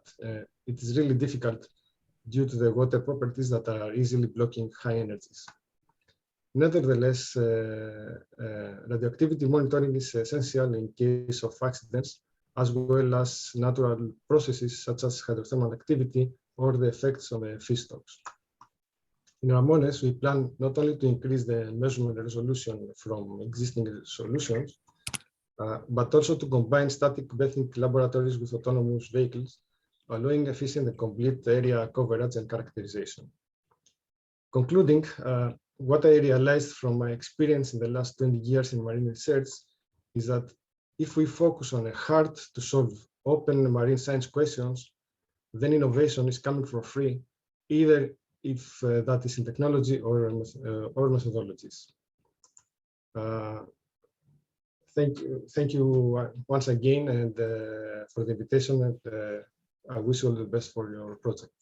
Thank you very much. Thank you, Angelos, for this nice presentation. And it makes sense for me because I'm from IFREMER. Maybe you are also working with some colleagues from IFREMER. Yeah. Okay, thank you. And then maybe we can move to the next speaker and have a question for the end of the session. Then the next speaker is Sorin Constantin from TerraSigna. Sorin Constantin is a remote sensing scientist within TerraSigna. He obtained his PhD at the University of Bucharest on the analysis of seawater turbidity in the Romanian coastal area of the Black Sea. He has involved in multiple research projects and has the recipient of several grants and fellowships at postdoctoral stages at Laboratoire d'Oceanography de Villefranche, Sorbonne University, France, postdoctoral research grant from the Research Institute of University of Bucharest, Fulbright visiting scholar, Scripps Institution of Oceanography in the United States. His main areas of interest are coastal and oceanographic remote sensing with particular focus on water optical properties. Then Sorin, the floor is yours. Hello, everybody. Thank you, Emina, for the introduction, and thank you for the invitation to have this presentation. My presentation would be, in fact, a showcase of examples on how Earth observation data can be used to support blue growth initiatives. I have a couple of examples, mostly are from the Black Sea area, but I've also included examples from other regions, just because I think they're also relevant for the Black Sea, since they can be translated, they can be applied also in this area in order to support the blue economy. And by the end of this presentation, I hope to encourage more people into tapping the potential that remote sensing data can bring to the blue economy initiatives. Next, please. Okay, a few words about Terrasina. We are a Romanian company and we are specialized in developing application and services which are based mainly on Earth observation data. We have a broad range of expertise, but one of the main pillars refer to water quality and ocean color data processing, coastal environmental monitoring, and also application and services related to fisheries and aquaculture. As I mentioned, we have been intensively working in the Black Sea area, but also in other regions. So we have experience in other parts of the world. Next, please. Okay, I will start the list of examples with something related to science. I might be a little bit odd for some people that an SME is talking about science, and here I'm referring about fundamental scientific research, not industrial research. But our approach is in fact related to this close contact with everything that has to do with science, with novelties that the scientific community can bring to commercial application. And not only that, we are in close contact with this sort of innovations, but also we are trying to output ourselves some results to this regard. And here I'm listing just one of the last initiatives that we are part of, which was a regional initiative financed by the European Space Agency, and which had as main objective the development of novel Earth observation products and improvement of existing ones in the Black Sea area. Within this project, we were basically involved in activities related to ocean color data processing, and finally, the outcomes were improved and new regional adapted algorithms for water quality parameters such as chlorophyll concentration or suspended particulate matter. Why is important? Why I'm mentioning this is just because all these results will finally end up being used in the services and applications that we are further developing, and that can be used for blue growth support in the Black Sea area. Next, please. Okay, here I have another example, which is somehow between the scientific domain and the application. It's a project that started in 2009 and is going to end this year, another initiative of the European Space Agency, and which deals with coastal erosion monitoring. And within this project, we focused on the Romanian coastal area, more specifically on the Danube Delta. And we produced more than 30 years of information, more than 200 individual data sets concerning waterline position and nearshore submerged sandbars location. And probably for the first time, we can have a very complete overview of what happened with the shoreline in the Danube Delta with a little bit more detail than previously known. Of course, there were other initiatives before, but as you can see here, for example, in the lower right Hofmoller plot, this is basically just an image that concentrates the entire information regarding coastal erosion for the entire Danube Delta in this 30 years time period. So as you can see, what you can see with red, for example, are erosion sectors, but also you can see the magnitude of these erosion processes within this entire period. So basically having all this information, thanks to all the satellite data that currently is available in the archives, we can have a pretty good image of what happened within the the last 30 years or maybe more, depending. Next, please. Another application that we are familiar with is coastal infrastructure stability monitoring. So basically, using radar information and specific processing schemes, we can detect millimeter scale deformation data, and this is important, for example, for coastal infrastructure such as dikes, jetties, and so forth. So using this technology, we can monitor and have a pretty good impression of what's happening and what's the stability of the infrastructure. Next, please.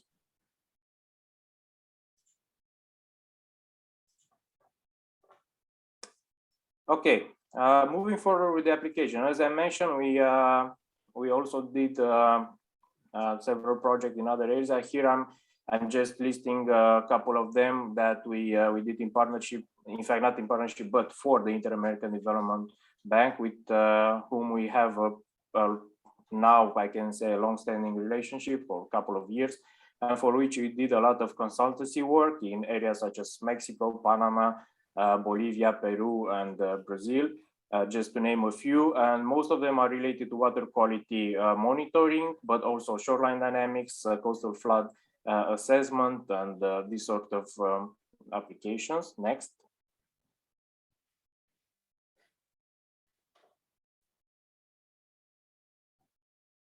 This is just an example of a product that we delivered within the Panama Bay case study, and this is just an example of how we can monitor water turbidity. For example, here we have the Panama locks from the Panama Canal. We can see very big differences in water turbidity on either sides of these locks. Next. Another project, in fact, this is a commercial contract currently running, aims at detecting sargassum rafts in the Caribbean area, which has become a really big issue in the last couple of years. Countries here are really struggling with these rafts since they represent a major problem for tourism, and not only because they are flooding the beaches and everything. So basically what we are doing is providing a commercial contract with CNRS France, and we are building improved algorithms to detect these sargassum rafts and incorporate them into automatic detection procedure. And of course, the detection of floating vegetation is something that could be extremely useful for the Black Sea region as well. I'm thinking here mostly about Danube Delta lakes. Next. Okay, so moving a little bit further from case studies and case-by-case application to exploitation platform. This is also an area where we have some experience. We started almost 10 years ago by developing probably one of the first web-based platforms, which was dedicated to the exploitation of Earth observation data for the Black Sea, which was ESPOS. And then we built up on this legacy, and we were involved in the development of the Coastal Thematic Exploitation Platform of the European Space Agency, and also in the development of the Regional Thematic Exploitation Platform, which ESA built as a complementary action to the Coastal TEP. Next. And all this experience regarding exploitation platform is currently being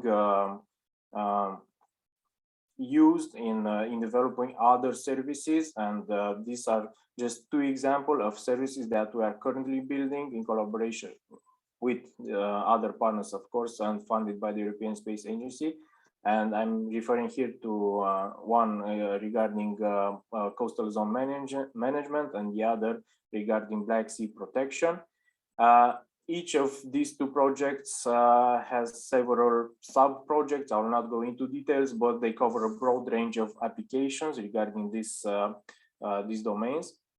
And as I mentioned, It incorporates all the previous experiences, not only regarding exploitation platform, but also regarding scientific approaches, scientific initiatives that we weren't part of, but we are trying to incorporate all the innovations into these new services. And probably for the first time for the Black Sea area, these services will take full advantage of the new infrastructure that is currently supported by Copernicus program, which is DIAS, Data and Information Access Services, which is a cloud environment, in fact. Next. Okay, now a little bit about another distinct, let's say, area of expertise that we have regarding, and this is this concerns fisheries and aquaculture services. The main, let's say, product that we can showcase is this service, which is Skyfish, which was developed as a downstream service for CMEMS, for Copernicus Marine Service. And the novelty that this service brought to the area is not only that it provides information regarding essential oceanographic variables to users in fisheries and aquaculture domain, but also it brings new added value products related to habitat suitability.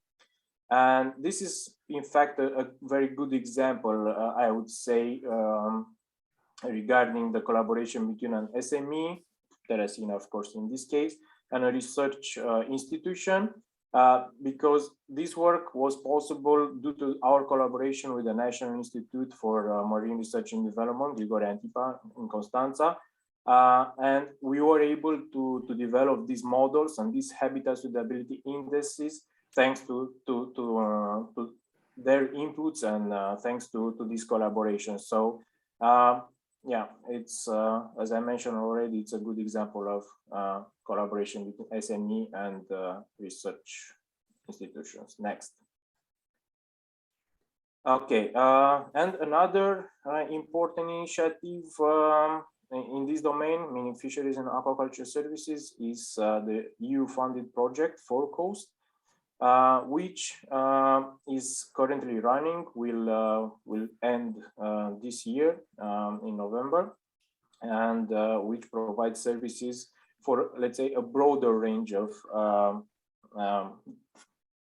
types of services for wild fisheries, oyster ground restoration, mariculture, and it covers most of European seas. And within this project, together with our Bulgarian partners, we are in charge of providing information regarding suitable fishing areas for the Bulgarian and Romanian part of the Black Sea. Next.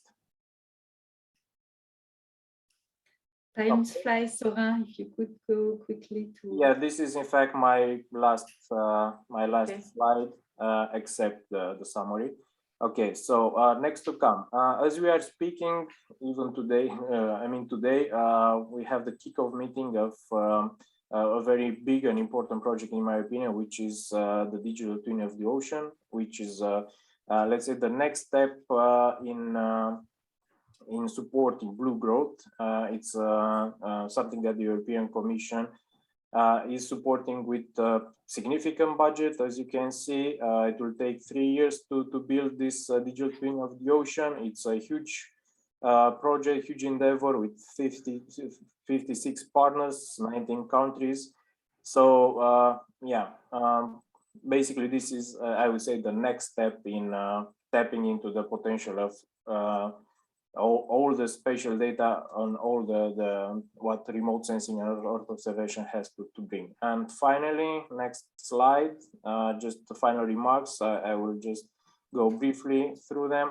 SMEs, as I mentioned, need to stay in close contact with scientific advances and also contribute to scientific advances, I think.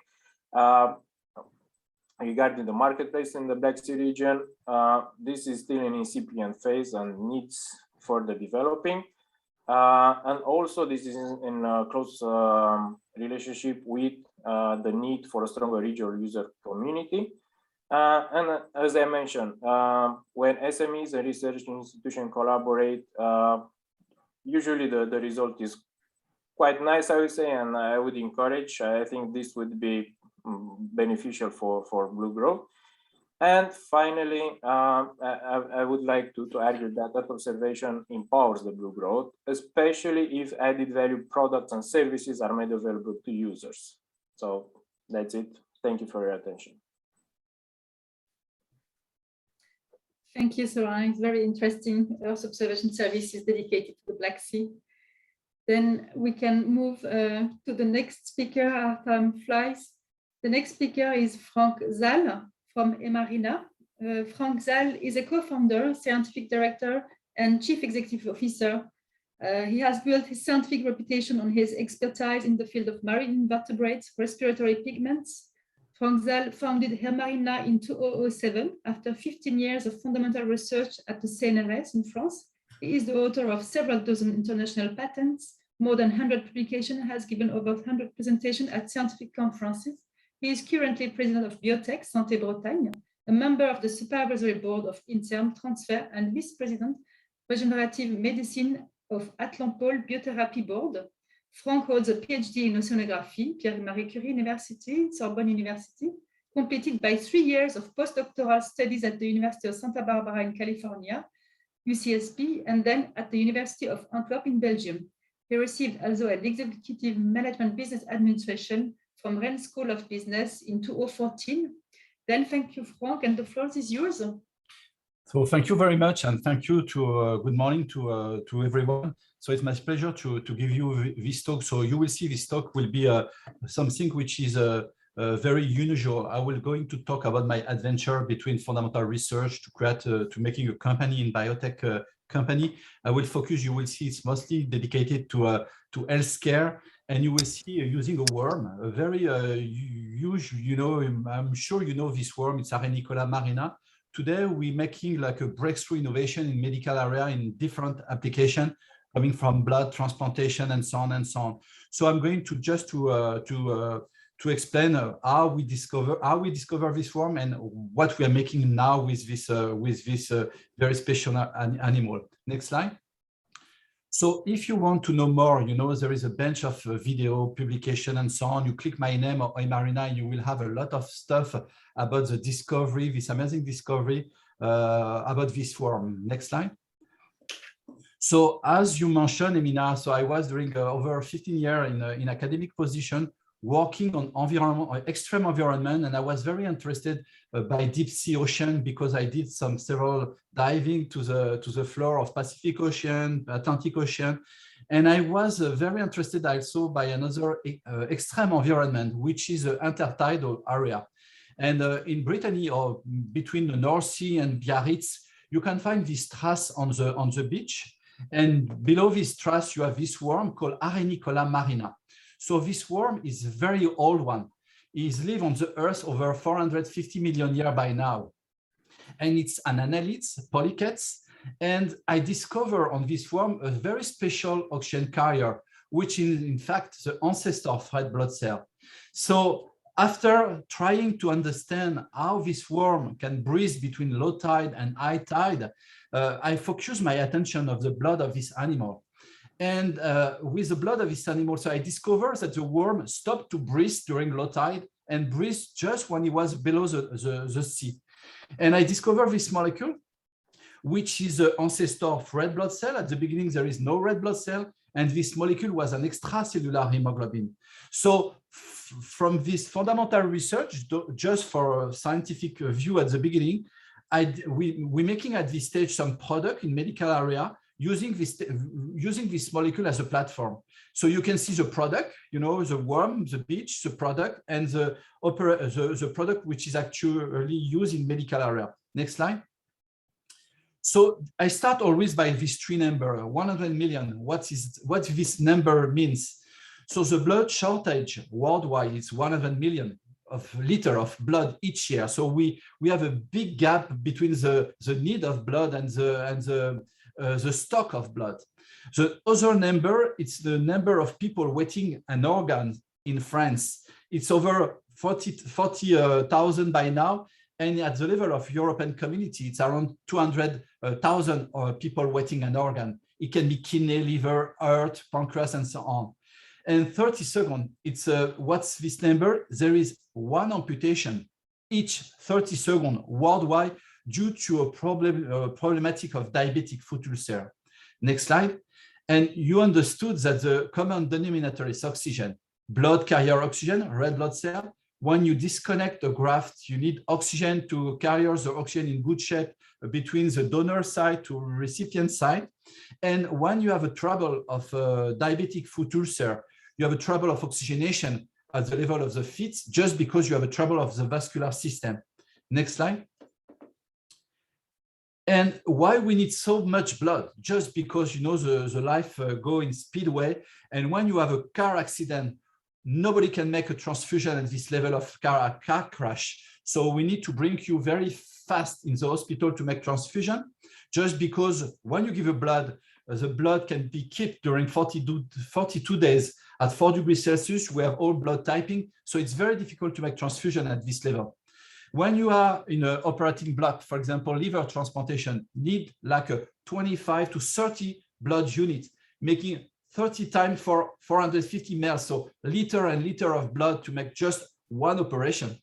I put some picture of terrorist attack because now it's not like you open your radio somewhere and you have a terrorist attack somewhere. And you have, when you have this kind of catastrophe events, we cannot take care of all the patients. And for example, the 9/11, it's 6,000 deaths, 3,000 people injured. So we call that war medicine. We make like a separation between the early case and some people that talking. But you know, in Bataclan, I was in Bataclan in Paris. Some people die just because when you're making the separation between the very hard people, which was very hard injured, and the people that they can talk. There is some people that making like hemorrhagic shock, you know, internally hemorrhagic shock, and they die just because it was impossible to take care of this patient. Next slide. And at the day after the Bataclan, you can see, please give you blood, we need your blood, and so on. But it was not necessary just because blood cannot keep a longer time. And you will see with the worm, just because we understood how the worm can breathe, today we are able to make the blood in powder, and we have universal blood in powder without blood typing. You can keep during 5 years at room temperature. So it's really a breakthrough innovation in medical area. Next slide. So now this one was the context. Now where I come from. I was very, you know, I was a guy, probably all of you know him, Commandant Cousteau. I got the chance to meet him, you know, and he told me I was very interested by everything about biology, what's happening on the sea and so on. And I met him, you know, it's an hazard, but he present his movie on Danube River. And I met him and I told him, Commandant, how we can make a marine biology? He said, okay, you're in Paris, you need to go in Sorbonne University. If you are good, you will make a PhD thesis. If you are good, you will go in CNRS. And I follow him like a roadmap. And I enter in CNRS. I did a lot of oceanographic cruises on Pacific Ocean, on Atlantic Ocean, and so on. Next slide. And I work on deep sea ecosystem. You know, I was focused my attention on worm. Worm, why? Just because worm colonizing a different environment. And I was very interested by Rifta pachyptila, the big worm that you find on deep sea ocean at the level of hydrothermal vents. And I was interested also by the intertidal area. The beach is something which is very extreme. Just because the animal which is living on the beach can have like a low tide, high tide, have like a different temperature and so on and so on. So this one is also it's a very extreme environment. Next slide. And so I was very interested by this truss, you know, just to let you know, I already explained, next slide. Below this truss, you have a worm called Arenicola marina. It's a very old worm coming from Annelida. It's a polychaete. And since I would like to understand how this worm can breathe, I focus my attention on the blood of this animal. Next slide. So as you may know, all we have blood. We have a hemoglobin inside the red blood cell. Our difference is probably our blood typing. So sometimes we said A, B, O, plus and minus, but it's much more complicated. There is over 300 different blood typing. And inside the molecules, the red blood cell, you have an hemoglobin which is able to carry our oxygen. Next slide.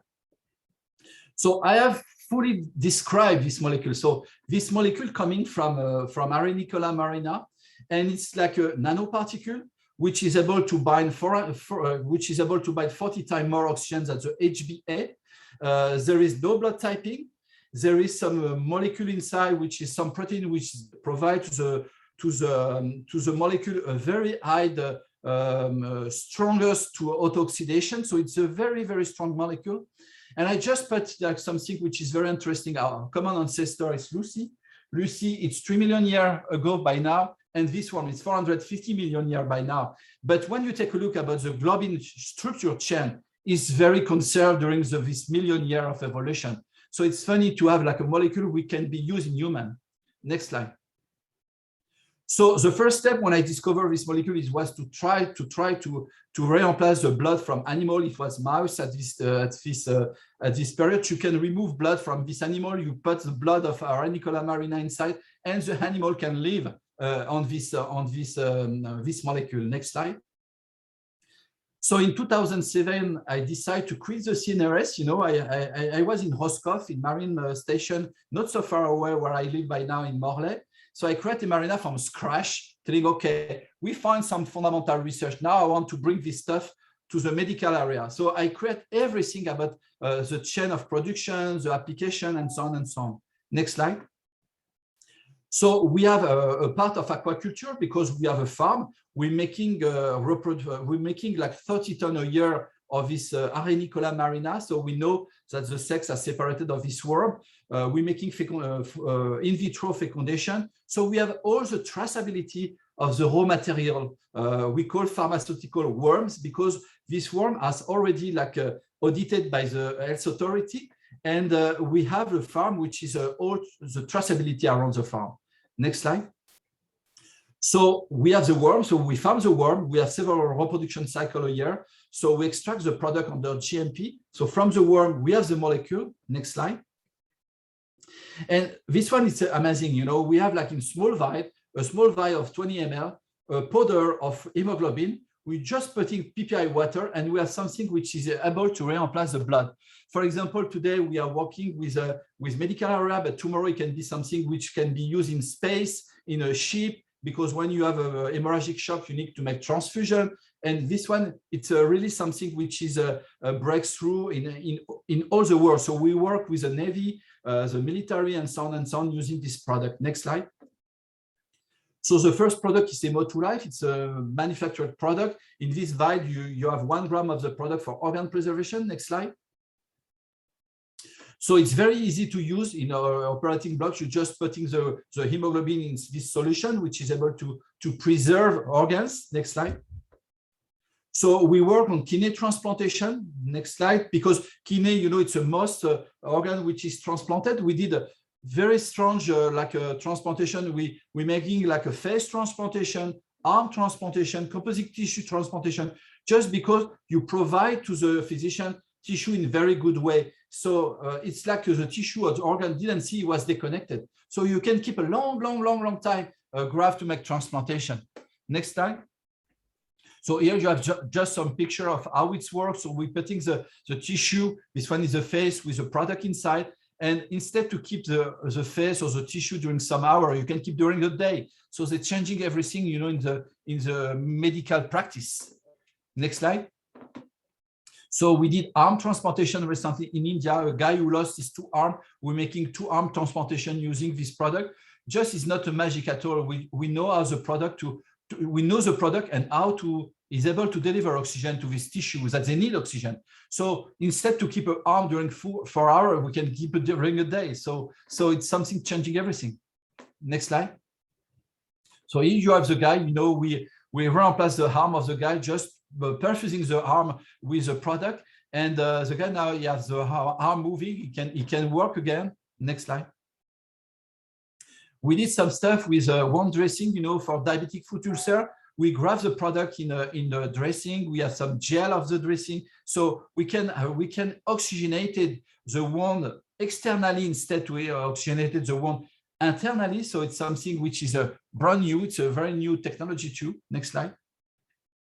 We have application in dental care. We're putting the product in hyaluronic acid, and we destroy the anaerobic bacteria using oxygen delivering by this molecule. Next slide.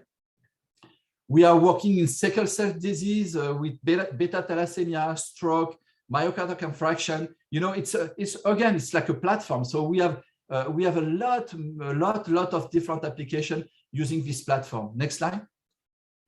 We have like an application of SDRA, which is acute respiratory syndrome, and we're going to deposit just at the end of this week a new clinical trial to address this pathology using the molecule from Arenicola marina. So it's a scoop because we're going to deposit this trial at the end of this week. Next slide.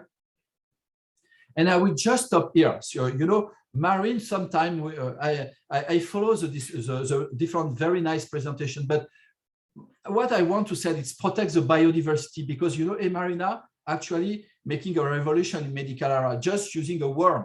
I'm sure you already saw this worm. And what I said, you know, I'm going to bring you in a castle, manor, or something else. You have a very nice library, and you have a chimney and the smatches. So the first thing that the man is doing is try to burn the book. They're going to burn all the book, just to warm the room and so on. After, there is no any more books, so they're going to burn the library. There is not any more library at the end. And at the end said, okay, maybe the solution was to read the book instead to burn the book. So for me, the biodiversity is something, it's a revolution for tomorrow, to find a new molecule area, molecule to treat cancer, to track the different pathology. And Leonardo de Vinci said, you know, take a look to the nature, you will find your future. And we did it. So at the beginning was fundamental research, and now we are in medical area just with a basic worm. And I'm sure in the Black Sea, there is a lot of innovation just under, you know, just to take a look about what's living in the Black Sea. And I will be very happy to help the people that they want to have this mind, you know, because you need to change your mind. Because at this stage, you know, before this story, the worm just was done to make some fishing. And now I said, you know, the worm can protect and to save people. So it's another way to thinking. So I will be very happy if there is some people in this meeting that they are very interested to find something by a biomimicry approach, to find a new area, new molecule, and so on to help. So thank you very much for your attention. Thank you, Frank, for this nice presentation, for this nice message from Leonardo da Vinci, and then for this nice sea worm history. Then I think we could keep questions for the end of the session. We just have one speakers more, and then we will have all the questions. Then let me introduce the last speaker of this session, which is Rune Clausen, GSE node from Energy Cluster. Rune Clausen is head of Fremtidens Havvind, a collaboration project in the Agder region in Norway. He has more than 25 years experience from corporate management and has CFO in international companies within offshore, shipping, wind industry, and materials. Clausen's most recent position prior to join GC Node were CFO of MacGregor Norway and CFO of Viking Supply Ships, in addition to several board positions.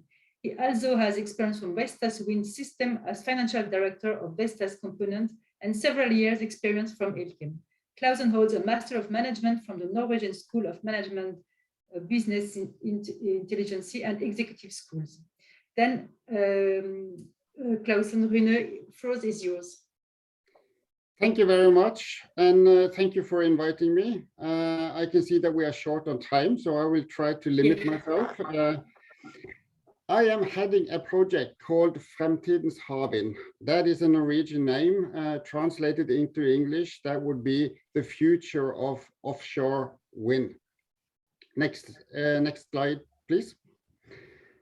Fremtidens Havvind, or Future Offshore Wind, is a regional collaboration project. This is a collaboration between different clusters, academia, businesses, and many others. The main purpose here is to contribute that Agder, which is a county in Norway, the southern Norway, supplier industry succeeds in offshore wind. We have a lot of companies in this region related to oil service and competence companies. And the market here is enormous. And the purpose here is to transfer these industries or these supplier industries into offshore wind. As mentioned, this is a collaboration project between local companies, public and academia, and it has a public funding. The motivation, I would just mention a few words about motivation. Why should these companies join this project and be a part of this network and so on? I will come more back to that afterwards.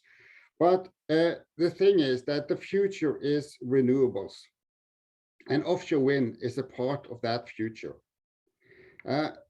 This is an enormous market, and the potential is enormous, both in revenues and in competence. This industry, you can divide it into two. You have bottom fixed wind turbines, which is a more mature market, and you have floating offshore wind. That is in need of many innovative new solutions. And this part of Norway has experience from floating installations, which makes us kind of ready to enter this market. A few words about how large this is. Only in the North Sea, we are talking about 400 gigawatt to be installed. On a world or a global market is 1,600, which means that I would think that by the end of 2050, it's even more. So this is a really important part of the green change in the world. Next slide, please. So what do? We have 6 areas that we focus on. And that is first, interaction. Interaction is that we are looking at new technical innovations. We are cooperating with all kind of companies in the value chain, universities on a national level, on a international level, and in other regions. That is important to be able to walk in the same direction. Market and network is something that we put a lot of energy into. Market, as mentioned, it's important to communicate the market possibilities and the fact that we need to make that change now. In 10 years, it's probably too late. So we need to do it now. And we are then focusing on the network and creating a meeting place. And this is to be able to succeed or to follow up on new opportunities. I will come a little bit more back to this when it comes to networking, which is the important thing here. Port facilities. We are in the southern part of this country, which means that we have a lot of port facilities, which also open a lot of new doors. But we need to know what kind of doors to open, and we need to find the solutions and opportunities that we actually have. So we are mapping all public and private ports in all of the coastline in the southern Norway, and using that to attract new assignments, both on national and international level, and to be able to open base facilities for the new areas that we are having on the Norwegian sector. Business development. Main purpose here is to create business for this area, and we are facilitating and are helping to connect potential partners. We are spending a lot of time on these business development issues. Value chain. Again, I will show you how we are working with the value chain, but again, we are focusing on all parts of the value chain, both when it comes to competence, product, services, and so on. in order to develop new businesses. Politics and methods. Politics, that is even more important than I first anticipated. We are working towards, if you want to succeed, you need to succeed on a national level, then you can succeed on, or first international, then national, and then on a county level. And it's important then that we are pushing the Norwegian government, the politics and all of that when it comes to the need of a domestic market. As of today, we do not have a domestic market. We have areas that will be developed and they will be decided during the year. But if you look at our neighbor countries, they are ahead of us and we need to be on the same level. And that is mainly to develop our supplier industry, which has the main focus all the time. That leads to new licenses, national commitment when it comes to innovation and research, risk reliefs, and basically to ensure that we have a future-oriented power grid in the North Sea. Next slide, please. Just on how we are working and how we're doing things. If you look at the picture up at the right side, that is the value chain. We have spent a lot of time putting everything into perspective to show the companies what they can do within all elements of the value chain. So in this thing, you can go into the nacelle, the rotor blades, energy, cables, maritime services, and so on. And you can see what the opportunities are. And we have divided all of that into 18 work packages. And that follows us throughout this project in order to translate this competence to the companies and then to developers. Because again, the main purpose here is to create new business. So the network, that is a meeting place with where we meet very often, and that is important both to create new partners, facilitate for new partners and new businesses within the different companies. But one of the main parts here is to facilitate for local businesses to meet with developers. And that will be everything from B2Bs, meetings, and so on.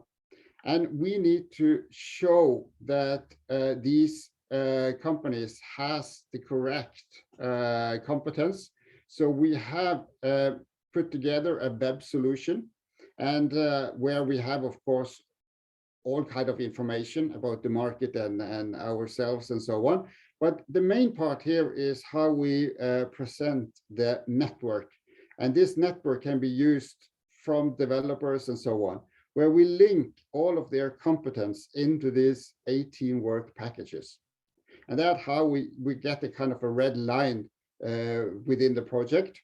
And then it makes it easy for the developers to actually see what this area can offer.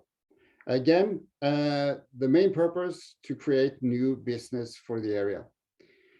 And I've already mentioned that we are mapping the Agder coastline, and that is also because we need to kind of secure the total value chain in this area, and then actually create base facilities and so on.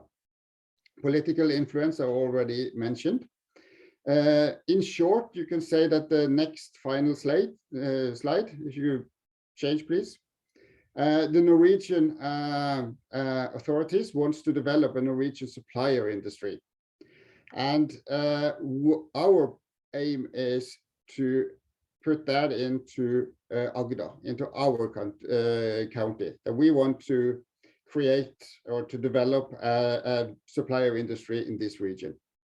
Our goal is also to establish an operation and maintenance base for the Norwegian area here in Agder as well. So we are very precise in what we want to obtain for the area, on national level, in this area, and even international area. thank you very much. I hope that was short enough for you. Yes, it's perfect. Yes, thank you for this nice presentation. Very interesting. Now we can move to the next question session, and the last one for this this part of this session. Then I have seen that there is dynamic discussion on the chat.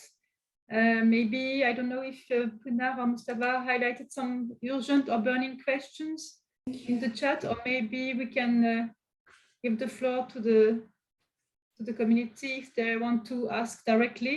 I have seen that maybe Arzu Karahan from IMIS Metu have a question for Dr. Zal. Maybe Arzu? Yeah, we can invite burning questions, and I will have another question. Yeah.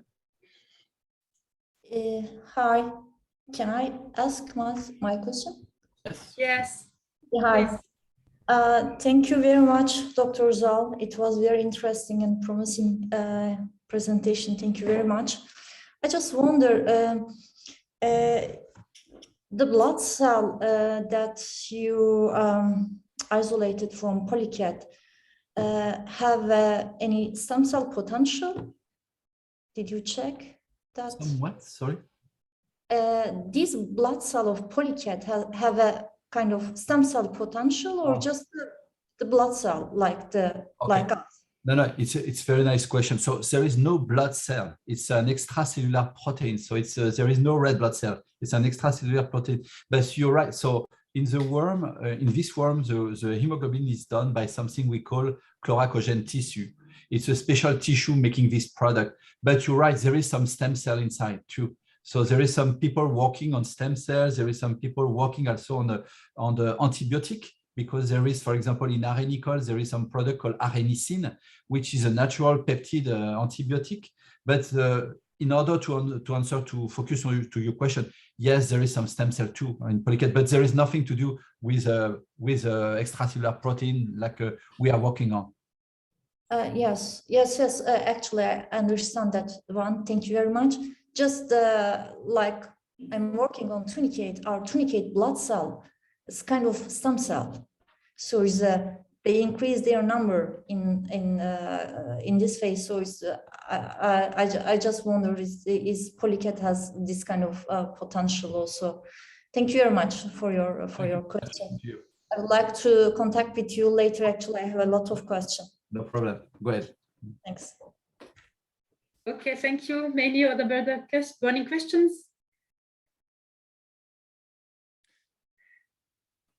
But now, do you know if there is burning question in the chat? I have seen Frédéric Herper's hands up.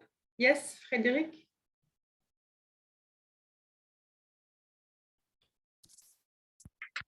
Put my micro. It's a question for Mr. Zal, and also to maybe to give us more information on the business model, because you focus your presentation mainly on research and to shift to the market. And maybe can you quickly share your experience how to shift to the market? Because at the end, I think for most of us, the most interesting point is to know how we can go to the market and how the solution from innovation can be relevant for private investors, mainly first public investors, if they were, and then private investors to go ahead and to develop the solution. Okay, thank you very much, Frédéric. So sure, you're right. So I try to focus my talk on the science part, but sure, actually, you know, the business model. So Emarina have deposited like 60 patents. So we have 60 patents protecting all the technology worldwide. And we have a patent on the application, we have a patent on process, and so on and so on. And what is a business model? You know, the business model it's like a whole business model in biotech. So the first one, we are in discussion with the companies that they want distribute the product. It can be pharma, big pharma, small pharma, and so on. So they pay upfront. They pay an upfront. Just the upfront pay all the research that you've done. After they receive, if the product is not immediately finished, there is a milestone payment. So you pass the milestone, you are paid. And after there is a royalties paid by the company in each vial, each dressing which is sold. So there is 3 ways to get the money: upfront, milestone, royalties. And actually, Marina is in discussion with very big pharma that they don't have a product, but they have the logistics, the network to sell the product in hospital and so on. So it's we have a very strong business, business development with the companies. They said, okay, you want the technology, so follow the business model. But you can protect. There is another view, and I think it's very important to discuss on this point, because most of the people think it's not possible to patent the nature. Said is nature. You cannot patent the nature. But believe me, there is a lot of stuff, there's a lot of way to patent the nature. For example, a gene is not patentable, but a cDNA, it's patentable. So you can have something which is patentable, not going directly on nature. For example, the molecule himself is not patentable, but the structure of the molecule is patentable. So there is a lot of stuff to patent the molecules that you find on nature. Thank you very much.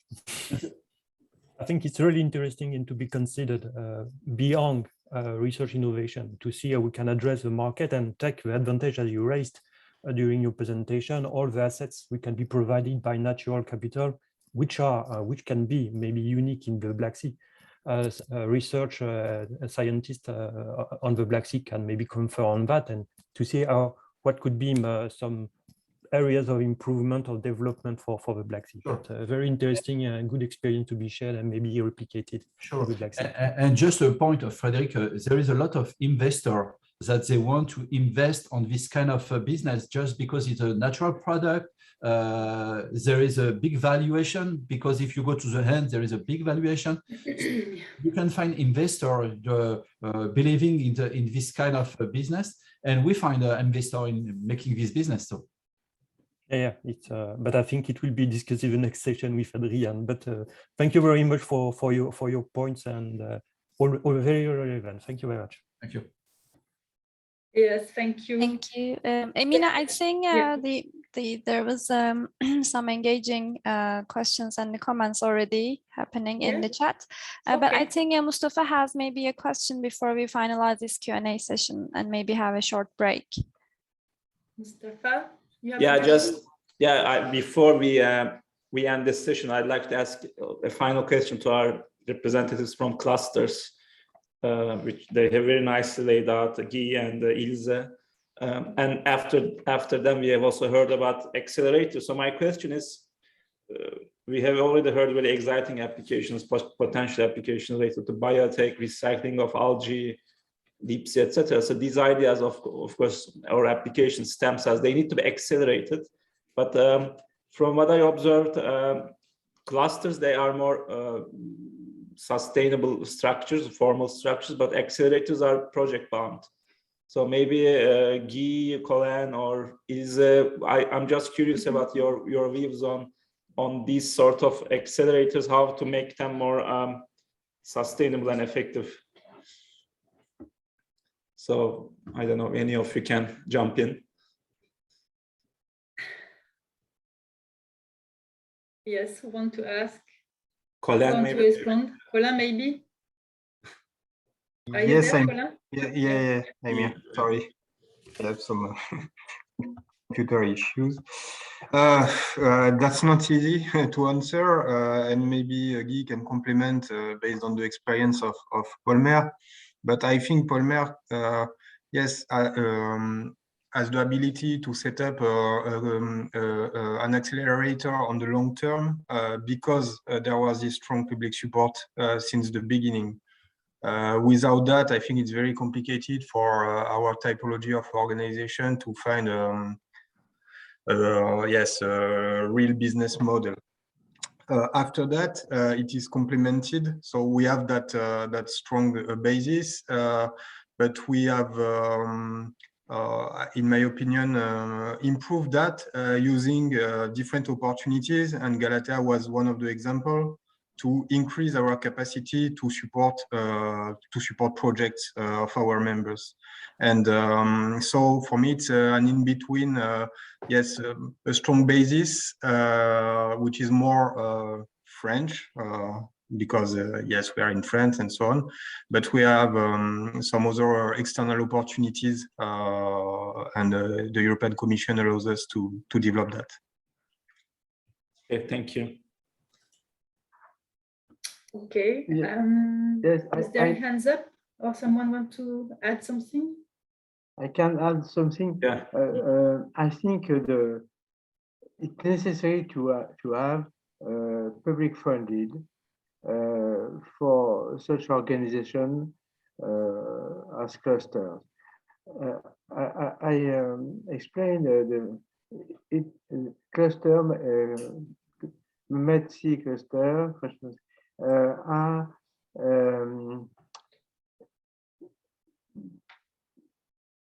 is built with through innovation project with mainly cooperative project between industry and lab research lab, and it's necessary to have support by public funding to finance partly project. I said partly, it means half or 1/3 of the project, and we have experience now after 15 years. We have a lot of projects. I mean 500 projects from now, and it's certainly important in comparison of before such a cluster, and I think it's important. I don't know how to adapt this in Black Sea, because there is several countries, different policies and so on. But I think it's important. I suppose a network of clusters between these countries will help the development, sustainable development in the Black Sea. Thank you. Okay, thank you, Guy. Thank you, Elisa, Guy. May I add some? Yes, but I'm not able to discuss the accelerators because we don't have this experience so far. But we, based on our long-term cooperation with very well developed EU maritime clusters, we can see this need of collaboration between business and policy level people, because really it is important to have this funding support. We developed our organization with a lot of enthusiasm, but really to be more successful, this need of understanding and prioritizing the blue economy at national level is important, because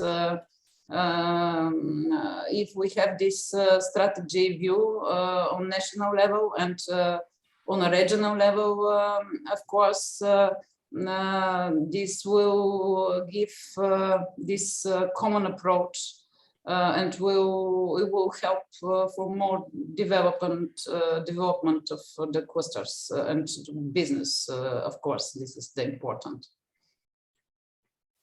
Thank you. Okay, thank you. I can't see any hands up. There are some questions, Amina, but I think maybe we need to take 5 minutes break and continue with the program, and maybe after the interactive session, if we have some time, we can go back to the question, or the questions that are addressed to specific speakers can maybe answer it in the chat throughout the meeting. So maybe, Yeah, as moderator of the next session, I'd suggest a 9 minutes. So it's 56, 4 minutes to sharp, and to get together at 5 minutes past. Okay. It's 5 minutes. Okay. It would definitely bring half the people here a bit later. Sorry, Adrian, to not stick that on time. Okay. Okay, then we have a 9 minutes break. Okay. So that means that we are going to be here 5 minutes past 2 for Turkey, and I think that would be 12 for Central European time. Already 8 minutes left. Yes, So, until everybody Time wants- flies.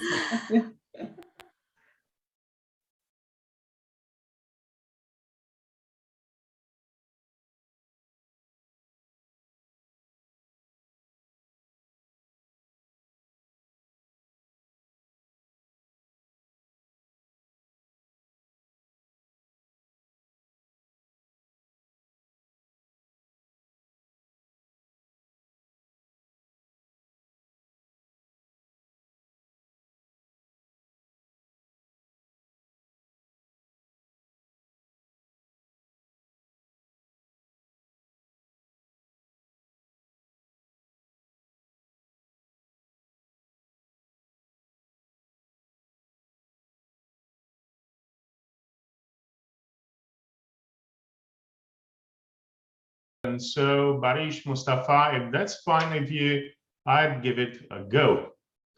Thank you very much. First of all, thank you all for being here. It's been an impressive 200 persons, 200 participants in this virtual meeting. I need to confess that I'm anyway terribly sorry we can't be all of us together in Istanbul, as this would have been much nicer.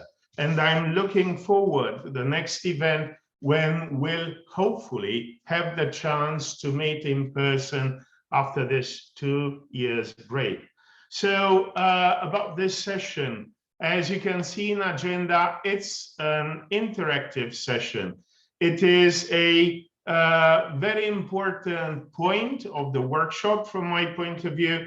We have listened this morning to a significant volume of information regarding the opportunities existing in the European seas and the Black Sea, looking at which are the trends, which are the opportunities. We found out a lot about excellent practice, not just best practice in the European seas, best practice in the Black Sea. And as it was very clear, we have a lot of information, we have champions, but we need to harness these champions to proceed further. We have made some steps in the Black Sea, but there's a huge space for improvement for the innovation and blue growth in the European seas, but mainly in the Black Sea basin. It's very important that we look at research, how research can bring in innovation. What we have noticed, if we are very careful, is that there is a significant amount of help needed from public funding if we want to start off the engine of free markets in such a delicate sector as the sea. Then one of the very interesting discussions that were mainly in the chat in the previous session tells us something that I keep repeating at different presentations. We actually know much better the surface of planet Earth, of planet Mars, than we know what we have in the oceans of our own planet. So what we need, it's absolutely clear that we need to continue to invest much more really in fundamental research of the global ocean, but also to strengthen and improve the connection between research, fundamental research, applicative research, and innovation. But this is, I try to draw a conclusion, a preliminary conclusion, if you want, and start this discussion. We have 3 panelists invited in this section. Mr. Panayotis Gavras from the Black Sea Trade and Investment Bank. He is the head of policy and strategy at the Black Sea Trade and Development Bank, where he has directed a variety of strategic and operational activities and led the bank's economic research on the Black Sea region. The second panelist or speaker, Ms. Rieko Kubota, who is a senior environmental engineer of the Environment, Natural Resources and Blue Economy Global Practice of the World Bank Group. She has been leading the technical dialogue with client countries in Europe and East Asian region for wastewater, plastic and circular economy projects of the bank.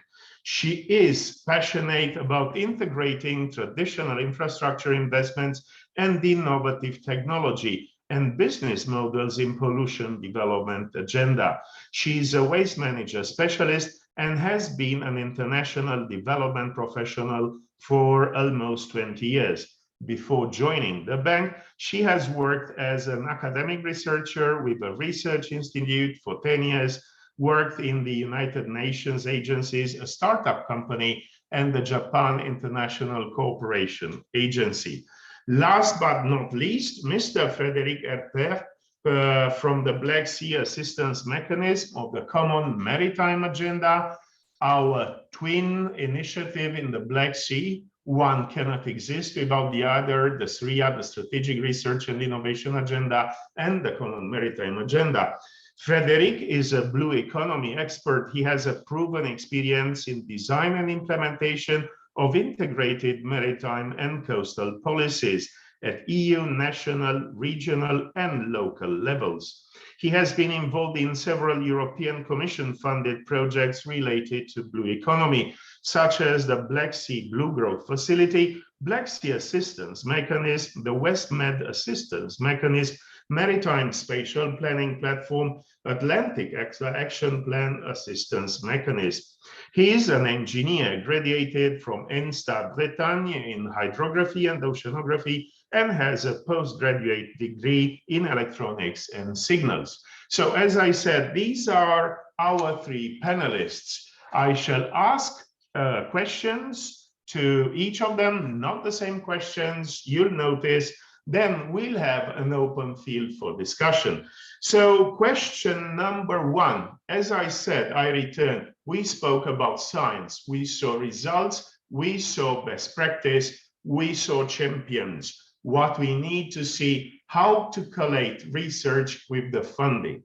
So question 1 to all the 3 panelists, how do you see the role of high risk and high gain investments in the emerging areas of the blue economy? The first invited person is Mr. Gavras.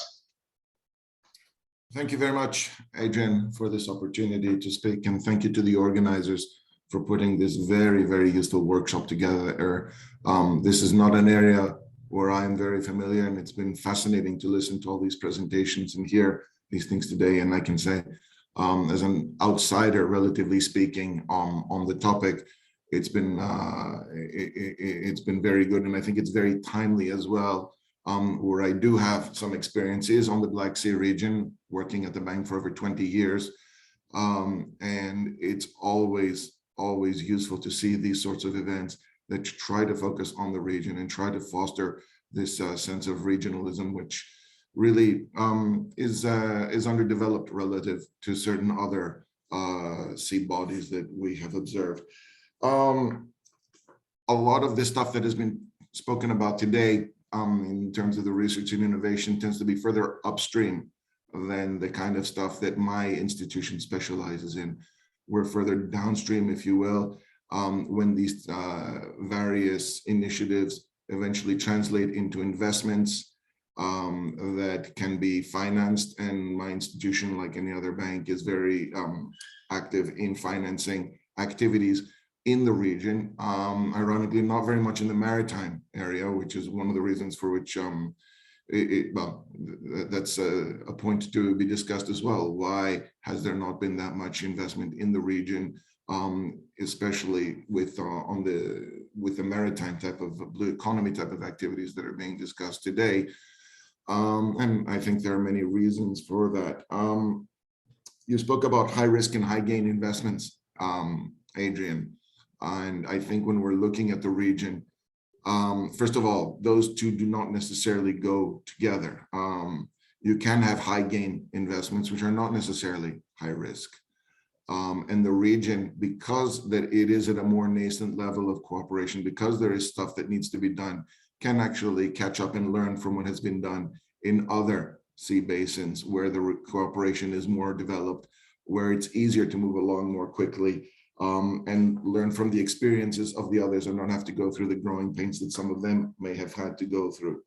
But there is this, I don't want to call it low-hanging fruit because that sort of debases it, but there are certain areas with infrastructure, port infrastructure in particular, linking up the economies, transport, in addition to transport, telecommunication links, which really have not been developed yet. And those are areas which could very quickly develop and help to link up the economies and make other activities, such as the ones discussed today, much easier.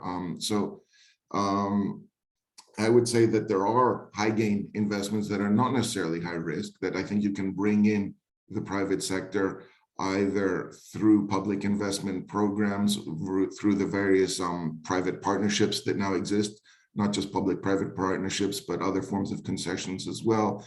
The key, of course, is to have a well-developed program of investments that has been planned and has reached the stage where it can be implemented economically. But I would differentiate this idea of high risk and high gain. They do not necessarily go together. Certainly, when you're looking at some of the sectors of the economy that have been discussed today and some of the things, they do tend to be more high risk. But the blue economy overall, there's many things that one can do at an early level. Thank you.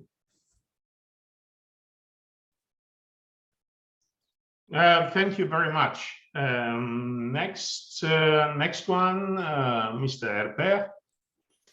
Yes, thank you, Adrian.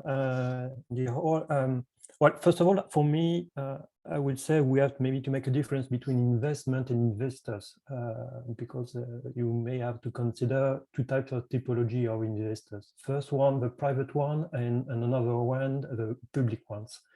And for which, as BSTD said, could be, it's quite interesting to consider that maybe high risk could be more for public investment and public investors, in order to see what could be the opportunities and maybe to pave the way for private sectors to see what could be high gains investment. So I think that we have to consider the role in a process where you're shifting from low TRL, for instance, to the market with fully defined solutions. And I would say this is the key point of high risk, which is taken by public authorities. And I would say that EC, for instance, is playing this game, supporting several activities in this way. But I think that at one hand, we have to consider the shift from public to private, and where you can create the condition for high investment. And I would say that what Mr. Zal presented in the previous session was really illustrating what has been done, mainly, I guess, we don't know, we don't have exactly what was the level of contribution of public funding and investment in the activities, but we can guess that first of all, it was public investment supporting this activity, and then to shift to the model in order to, and in particular in perspective to develop activities in the area. So for me, the role has to be balanced between public and private, and to consider this complementary action between both of them with a global objectives, which is at the end to support jobs, value creation in the area on that, and creating the condition for high investments, because without reducing the risk, investors, I would say private investors, will not come on the market to support the blue economy. Thank you. This is a very important thing, looking indeed at the difference between high risk and high gain, that one doesn't necessarily involve the other, even though there is a theory that the higher the risk, the higher the potential gain, or the other way around, if we look at the capital asset pricing models. But indeed, here, one thing may be very important to see how this public investment can be made in a way that it cannot be accused of state aid and interfering with markets, but in creating new markets that need to be grown. Probably, as I mentioned, the image of the morning sessions, from my point of view, show the importance of initial public investment if we want to start the engine of private initiative and benefiting more about the blue resources. Next, on the same question, Ms. Kubota. Thank you very much, Adrian, for the kind introduction, and thank you very much for the organizers to inviting us to World Bank to this very useful conference and workshop. It's really been an honor for us to be part of this discussion on the Black Sea economy innovation. So on your question about the high risk, high return project, I would probably position ourselves, the World Bank, as a public investor. And I do very much agree with what Frederick has just said, that that there has to be a way to kind of pave the way for that investors to be more confident and feels more credential to invest in those innovators who are maybe not well integrated into the market yet, as yet. So so from the bank has been organizing and preparing this program called Brewing the Black Sea program, which is a combination of the implementation support, investment support, and also the analytical work on the brewing the Black Sea pollution agenda. And as part of the investment program, we are not just looking at the traditional infrastructure investment support, like providing, for example, wastewater treatment facilities to remove all these pollutants going into the Black Sea, which we have seen that in many different countries in the region already. But what we have actually assessed and analyzed so far is that there are kind of lack of understanding about the innovations that could really help those countries in the region to remove those pollutants that goes into the Black Sea, which are already available in the market, but it's just not tested by those public entities like municipalities or industrial estates, or it could be the port facilities. Those public entities might not be feeling confident enough to invest in those innovations yet. So what we want to do is, just as what Frederick has just said, that we want to organize this Eco-Innovation Challenge that will pave the way for the innovators to test those technologies on the ground together with those municipalities and those entities in the countries as a partner. So that the public entities in that region can feel more safe and, of course, confident of introducing such technologies on top of their existing wastewater treatments. So, and those are the kind of efforts that we have been trying to do from the World Bank side as a public investor, so to say, because this is something that is kind of that we identify as a gap that exists in the market and in the area of the investment as well. So yeah, I'll stop here. Yeah, for the first question. Yeah, thank you very much. And I'll, if you don't mind, Ms. Kubota, I'll continue asking you first the second question, which is related to this. So, what can be said is that we have, for sure, like looking at harbor infrastructure and everything, that's a safe way to look for high gain, or at least gain, if we don't have to necessarily define it as gain. But we need to push on and bring these new opportunities, not really used on the market. We need to bring them closer to people. That's where science will feed innovation, and where, in order to have it successful innovation, we need funding, and for this we need investment. And from the discussions, public investment is the best solution to kickstart the period of high risk. You work for the World Bank, which is indeed one of the most important international organizations worldwide, dealing also with the global ocean problems. Do you have any success stories of investment in marine innovations, and which criteria can be used to judge a story and be declared a success? Okay, thank you very much for the second question. As a World Bank, we have this trust fund that we call it called POBU. I don't know, maybe some of you may be familiar. So in the World Bank, we have this scheme and mechanism where we invite the donors to put in the fundings for a certain global agenda. And this POBU is a trust fund that is specifically designed and devoted for the marine innovation and, of course, the ocean agenda. So, of course, it would not be just for the Black Sea, but it would be targeting all kinds of seas. And using this trust fund of POBU, we have been supporting the governments with a coastal and marine area to introduce the marine innovations. And one example that I can give is that the support that we've been providing in South Asian countries, India and Bangladesh, Sri Lanka, and those countries, which is another regional program, just like this Brewing the Black Sea program for the Black Sea. And we do provide the support, both that infrastructure support and also that legal and policy support as one package.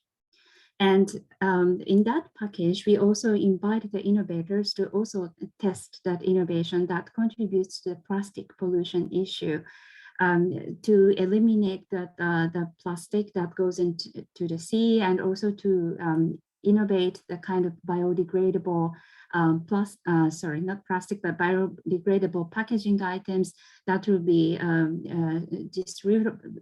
distributable in the ocean, and so on and forth.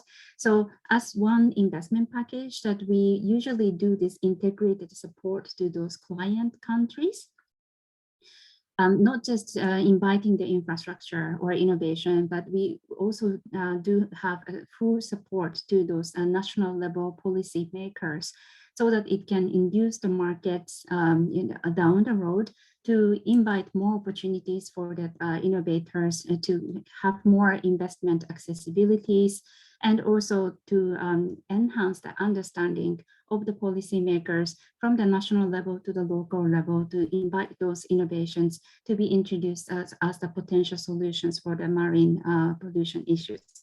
So I think I would, I would introduce this regional program in South Asia as one of the good example of how World Bank engages with this marine issue and marine innovation agenda.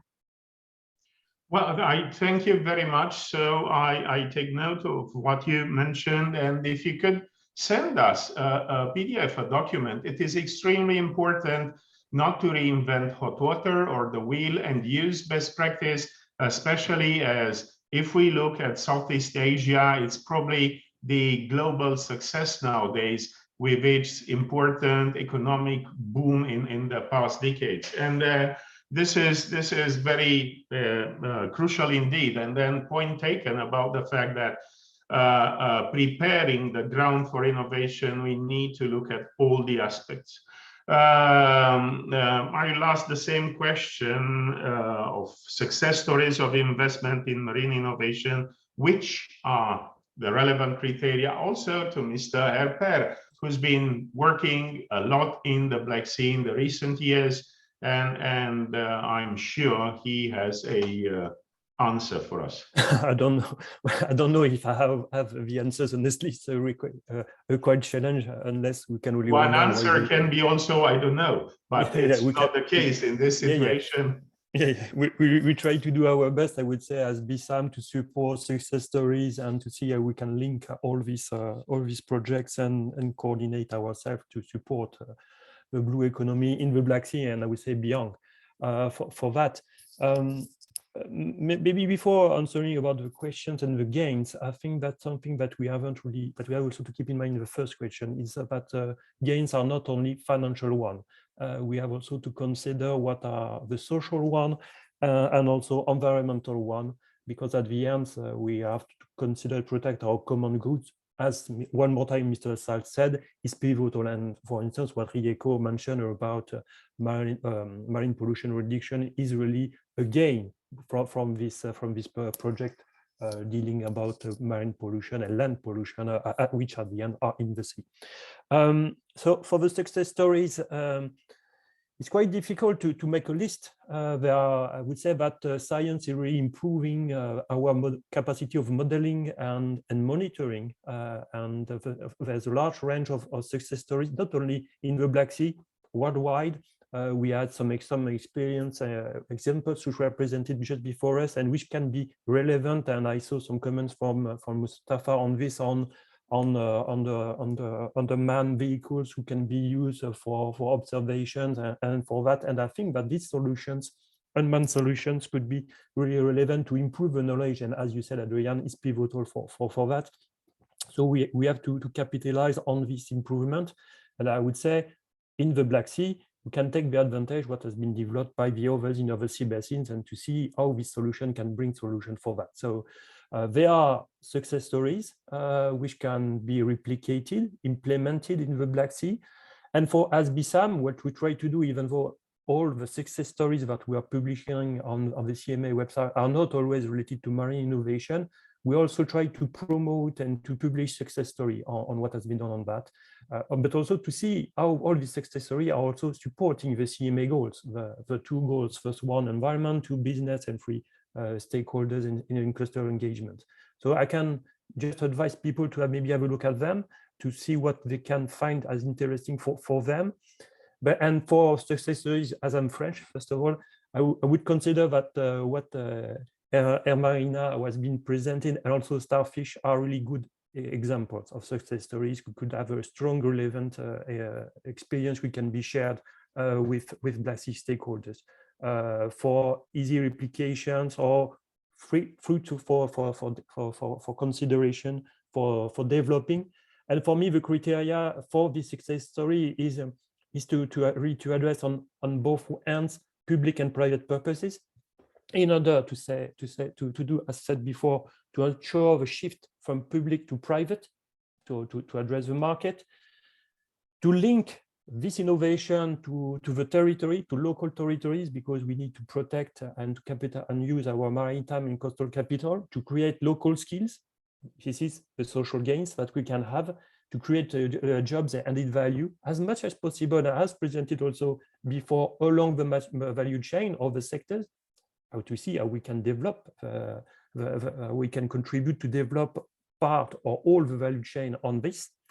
And maybe, and I guess that Starfish can be an example, maybe to consider how this innovation can have some potential for export, to create also how we can bring value by sharing a know-how, a provision, capacity building in the area. And maybe, even though it's not fully scientific innovation, I would say for all of this, for investors, it's also really important not to forget the legal issues, which are a key enabler to allow the activities. You can have a fantastic innovation idea, but if at the end you don't have a legal framework to allow your activities, there will be no business on that. So I would say that we mustn't forget these legal issues, because it can be a strong break for development in innovation, and maybe stronger than having a business model. So I think it's really important to keep in mind these legal issues, and as said by Ilse, the political will to develop and to support, because if you don't have a national political will, you will have also difficulty to improve your legal framework for development. So this is what we can also expect from the CMA and from Black Sea stakeholders, to consider this national implementation to facilitate the marine innovation by creating adequate conditions for that. Well, this is, I thank you very much for your answer. Somehow it really raises the ball for the next question. And I'll ask you to be the first to respond to this, because this is indeed a very important thing. We need to find a way to focus and group public and private investment. We need to look at established areas in blue growth. And we also need to find a way to open new fields, if you want. So how can integrated investment portfolios be generated to benefit both established and emerging or future innovative areas? Another challenging question. Hopefully, I had this question before, so I had the time to think about it. For investors, and as said, the key point is one more time maritime and coastal capital, which is first the ground for existing and emerging sectors. So we have to consider how we can build on this existing maritime and coastal capital to develop the blue economy for that. The integration could be can be done first of all by considering that there's a first competition which is on the space and our space at sea. We have really to consider that. So first investment portfolio, which is really not in the Black Sea, but already discussed in some areas, is to consider we can define multi-use platform, a multi-use of space to develop activities such as renewable energies with wind farms, including aquaculture. This is an option. I think there are already some ongoing discussion or ideas on development, if I remember well, some discussion that are in Romania, but Adrian, you can confirm on that. So this is one way we can do it in order to reduce, first of all, the competition of the space, but also to create savings. Imagine one platform where you already provide some logistics, where you provide any back office functions such as transport, energy suppliance, safety and security, could be a way to develop some integrated investment, not only for, I would say, for economic activities, but it could also be the case for non-economic activities such as marine surveillance, marine observations. So considering that this portfolio could be a way, with this maritime platform, could be a way to develop a joint approach with addressing on one hand public objectives and private objectives, and mixing also existing and emerging activities. Some platform could be a way to supply for shipping, but also could be areas to develop energy conversion from marine energy to hydrogen or methane, or to transfer the energy, but also to support aquaculture activities in this area, biotech, if we consider that biotech can be also hosted on this type of portfolio. So we just have to find how, based on the assets that we have thanks to this maritime and coastal capital, in which is the basis of all the discussion that we had since 2017 within the Black Sea Blue Growth, and then with the BSAM, we can use that as an asset to interest people to get in investing in the blue economy in the Black Sea. I don't know if I was clear, but this is my ideas. Well, it rounds up very, very nicely. I would ask Ms. Kubota if at the global ocean scale, do you have an answer to this question? How can integrated investment portfolios be generated to benefit to both established and future innovative areas? Thank you, Adrian. Yes, this is a really tough question for me as well, that I would also been thinking, what would be the best answer.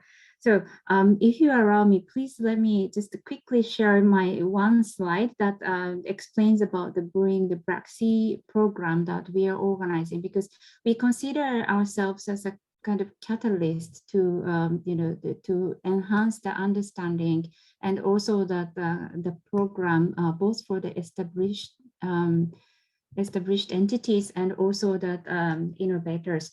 So I'm sorry that you have some Zoom window here on the top, but we have different activities, both for the national level activities and also for the regional level activities. And as you can see here, that we are going to work with the policy level, the government officials, politicians, so on and forth, and also to be able to prepare all these institutional framework that to enhance that the blue economy agenda at the policy level.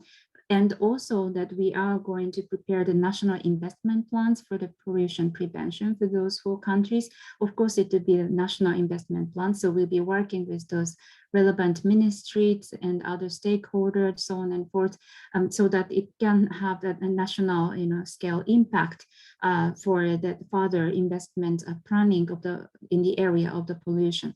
But at the same time that we are going to organize this Eco Innovation Challenge that I've already introduced to you, which would support the innovators in the region to introduce the innovation and innovative technologies in those 4 countries as well. So, the reason why I'm calling the World Bank as a catalyst is because we have, a lot of different specialists from the different backgrounds. Like I myself I'm coming from the waste management background, but I'm working very closely with this innovation specialist who can design this type of Eco Innovation Challenge.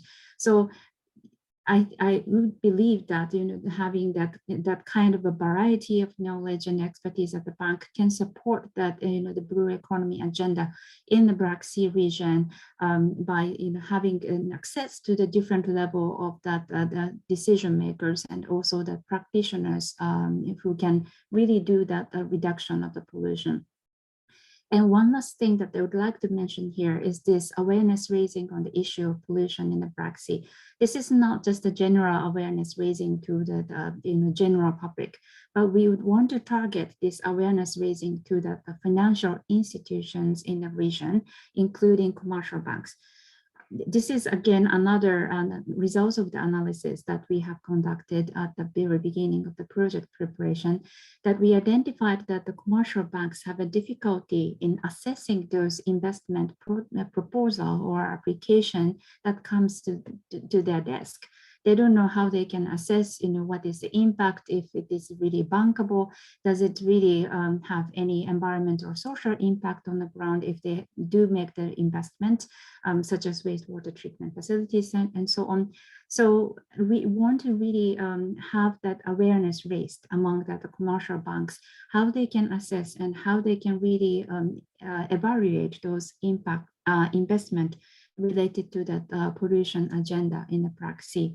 So we want to really to contribute on that, and we also have a high expectation of the EU's recently introduced taxonomy on this agenda as well, because it would really help that financial institutions in the region to have more the better understanding about the issue and be better be equipped with the better criteria for the bankable projects. I'll stop here. Thank you.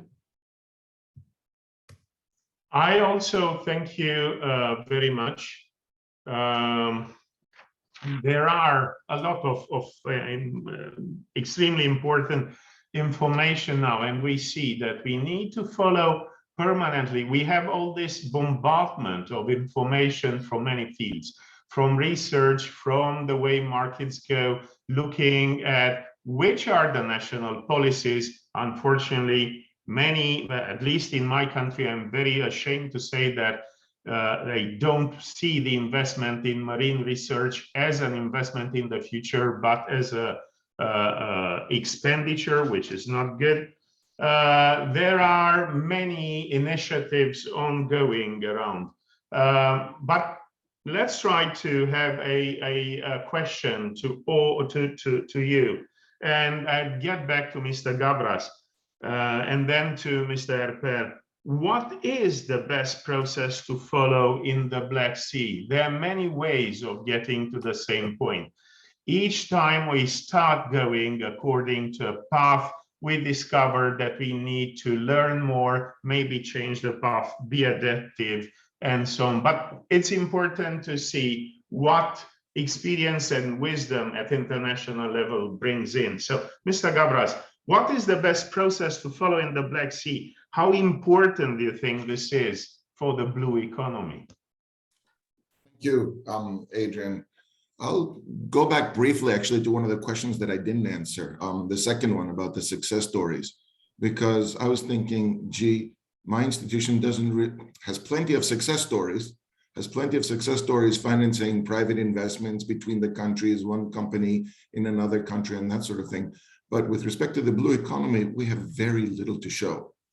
And I was thinking, there's nothing really there that I can say. We've done the occasional project. They all go back almost a decade or more, the kind of things that we've done, and there really hasn't been a whole lot. And I was thinking, why is that? Things are moving along. The economies are picking up. There is this issue, which I think Rieko nicely put in with what the World Bank is doing about raising awareness, creating a regional dialogue, and obviously today's workshop is a part of that process. But I think what we see lacking in the region, and if you want to get into the reasons for that, maybe later on in the questions and answers, we can do that. But you need ultimately some sort of a framework of governance. You need some sort of an arrangement, especially when you're talking about the Black Sea, when you're talking about countries. And I mean, I note that the initiative that the World Bank does, it includes the 4 World Bank eligible countries for borrowing. What it does not include is the 2 EU members, Bulgaria and Romania, which are obviously essential littoral states of the Black Sea, and also does include Russia, which is either not interested or not eligible for a borrow. I'm not sure what its status as a borrower to the World Bank is right now. There is this fragmentation, and that is clearly standing behind this to a certain extent, but you do need to create a certain governance framework that gets over these various limitations. A huge limitation that I have observed in the Black Sea region over the years is the status vis-a-vis the EU. You have EU members, you have EU candidates, you have non-EU candidates, the so-called neighborhood, and then you have Russia, which is has a status of its own. This has also created certain fragmentations and things, and it has made it very difficult over the years to bring people together. But it is essential. I mean, you do need to bring the policymakers in. There's no question of that. You do need to bring in the mid-level practitioners, get them aware of these things, get them discussing, hearing what their concerns are, what their limitations are, what they would like to see. And when you say, I mean, you were mentioning how in your country you're ashamed, I don't think there's anything to be ashamed of, but what we do have, what we have observed over the years is that there is a lack of prioritization of these investments. I think people say, gee, these would be really nice to have, but perhaps there's a lack of understanding about how important they are, about how much you need to focus on these sorts of things. Certainly, there are many other competing investments and things for the public purse, I should say. There are fiscal limitations. You have countries like Bulgaria and Romania, which joined the EU in 2007. They've been more geared towards Brussels rather than their neighbors. The Black Sea, in many respects, is the backyard of many of these countries. Georgia, perhaps, is an exception. It's the front yard of Georgia in some respects. But for every other country in the region, it's really the backyard. They're either focused towards Western Europe and Brussels, they're focused towards wealthy markets, they may be focused a little bit to China with its Silk Road initiatives, to the south, to the Mediterranean. The Black Sea is the backyard, and that has left it a little bit behind, perhaps. That's another thing to think about. Thank you.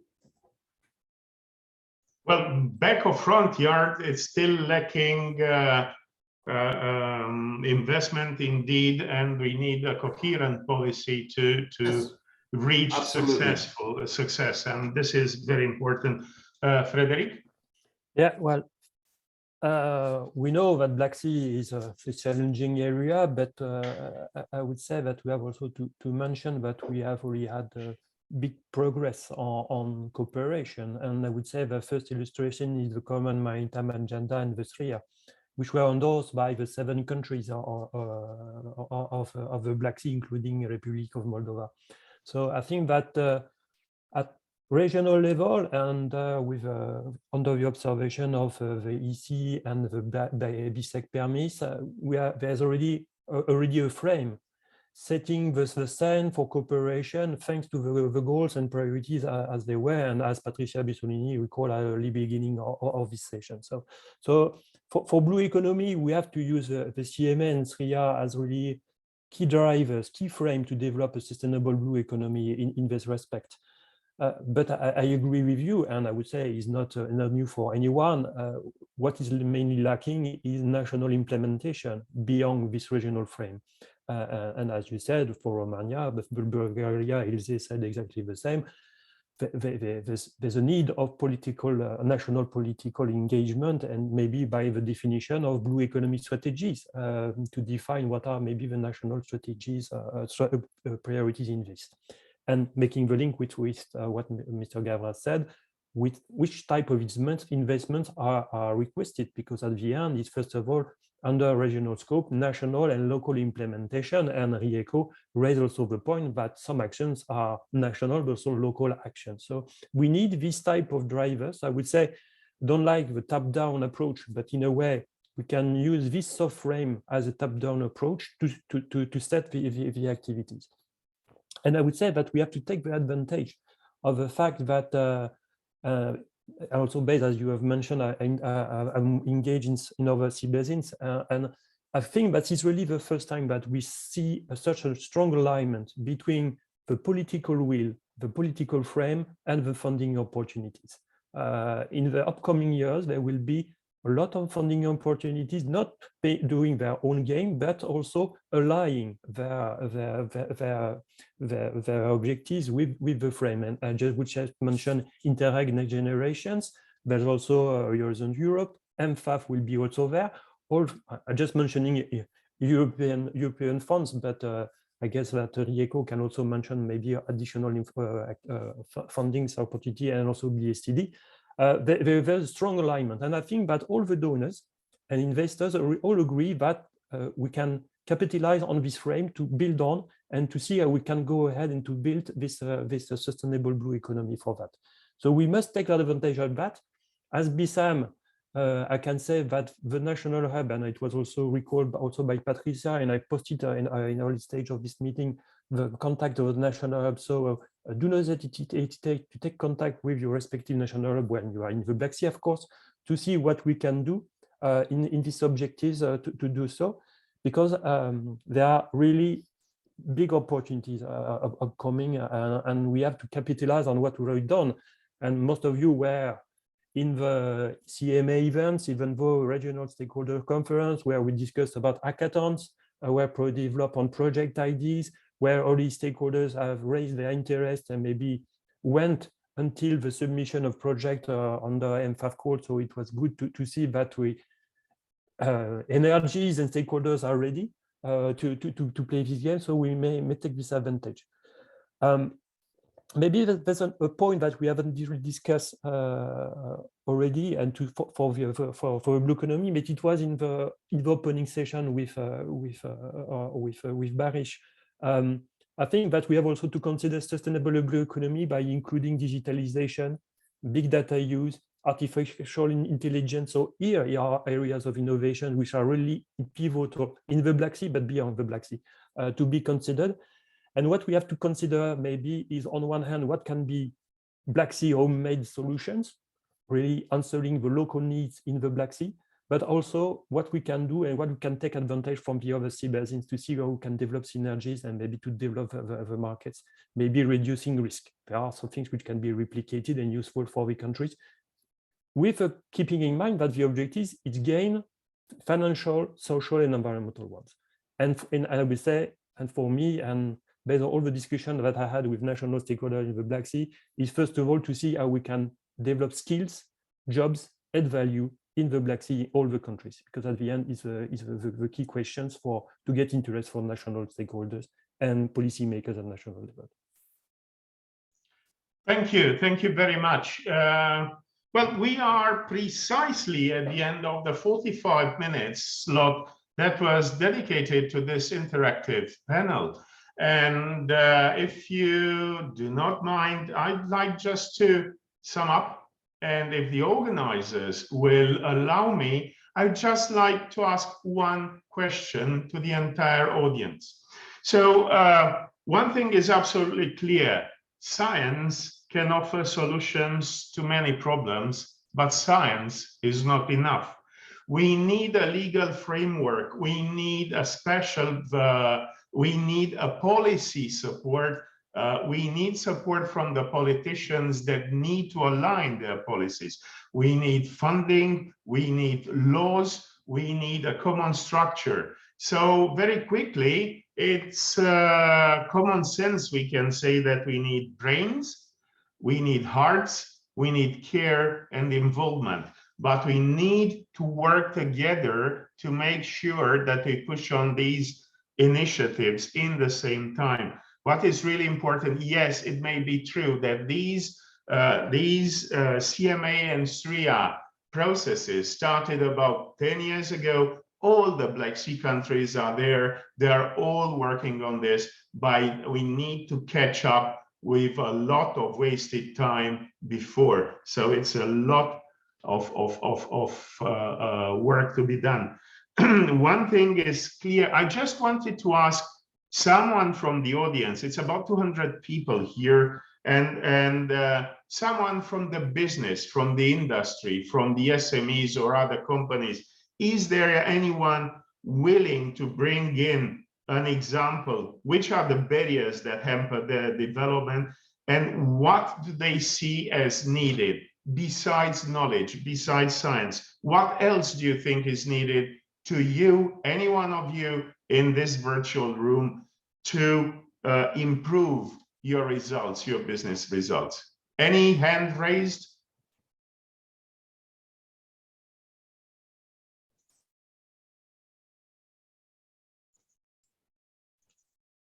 Pinar or other colleagues, who could you also screen and see if there's anyone willing? I don't see any hands at the moment.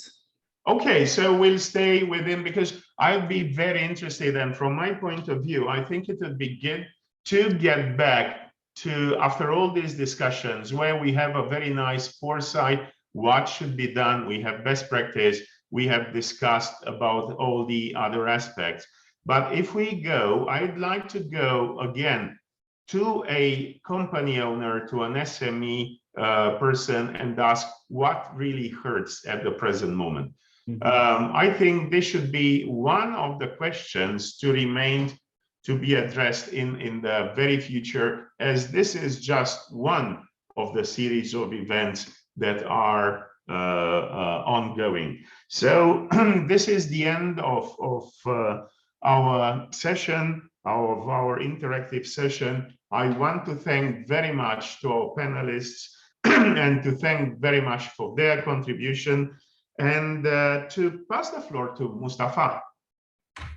Thank you very much, Adrian, and of course, many thanks to all the panelists, all three panelists, for their very lively contribution to the questions posed by Adrian. It was quite revealing, which also at the very end, I will also integrate some of their remarks with the major findings of our meeting. But before further ado, since we are a little bit delayed, apologies for that, but please hang on with us a little bit more.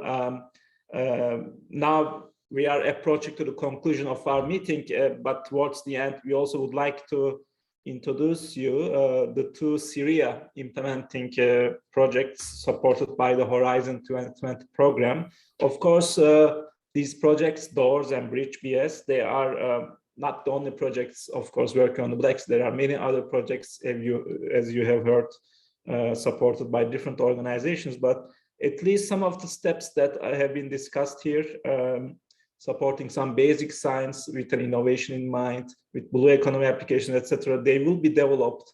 Some of the tasks of these projects are devoted towards innovation and acceleration of existing innovation, etc. So with these in mind, I would like to introduce you, first of all, the work package leader of the DOORS project.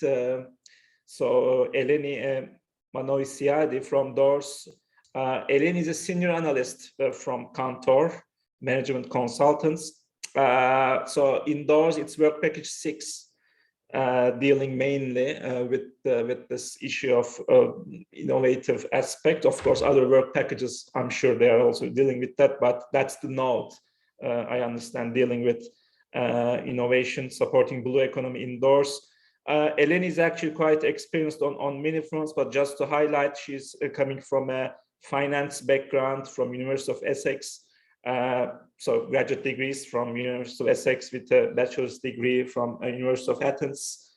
It will be great also to hear her perspectives from a finance or economics point of view as well. So Eleni, please, the floor is yours. Thank you for being with us today.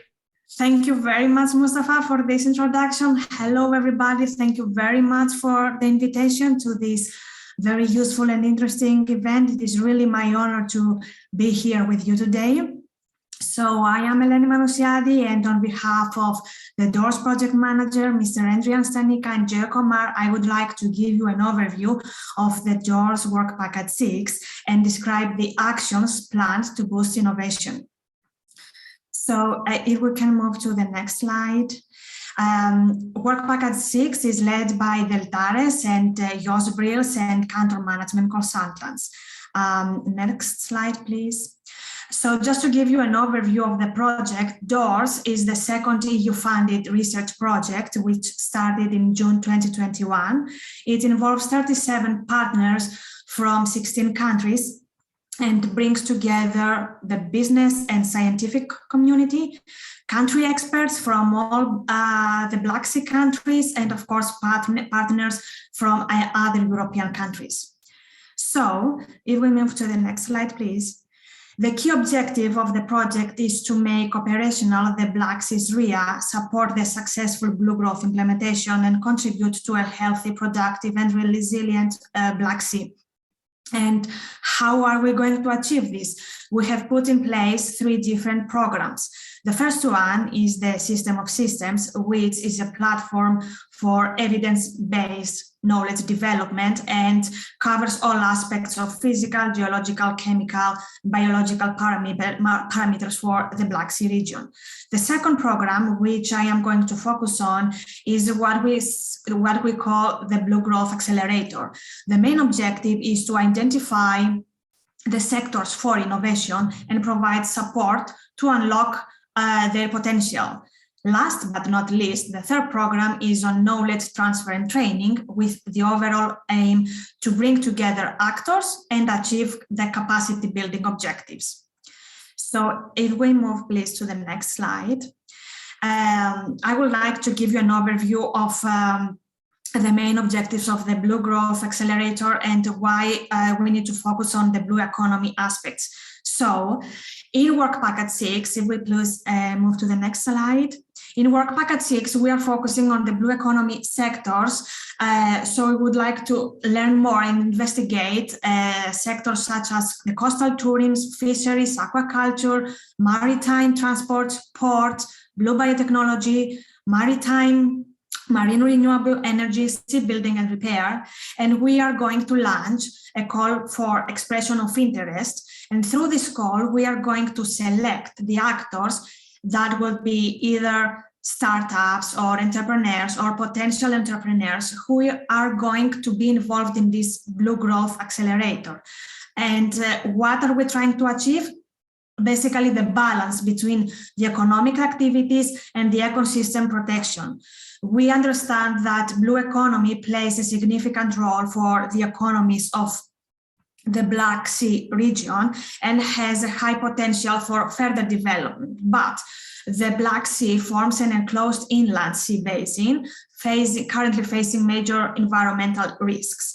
So if we please move to the next slide, and are just some figures that have been seen from the literature review that verify the great importance that blue economy has for the Black Sea region in terms of the total revenue generated and jobs creation.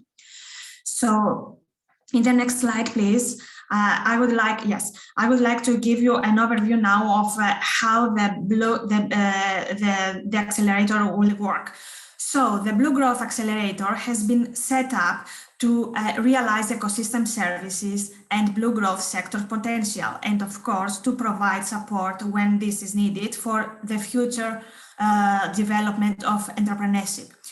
It will therefore support startups, entrepreneurs or potential entrepreneurs who wish to put in place an innovative idea that may lead to the development of blue economy sectors.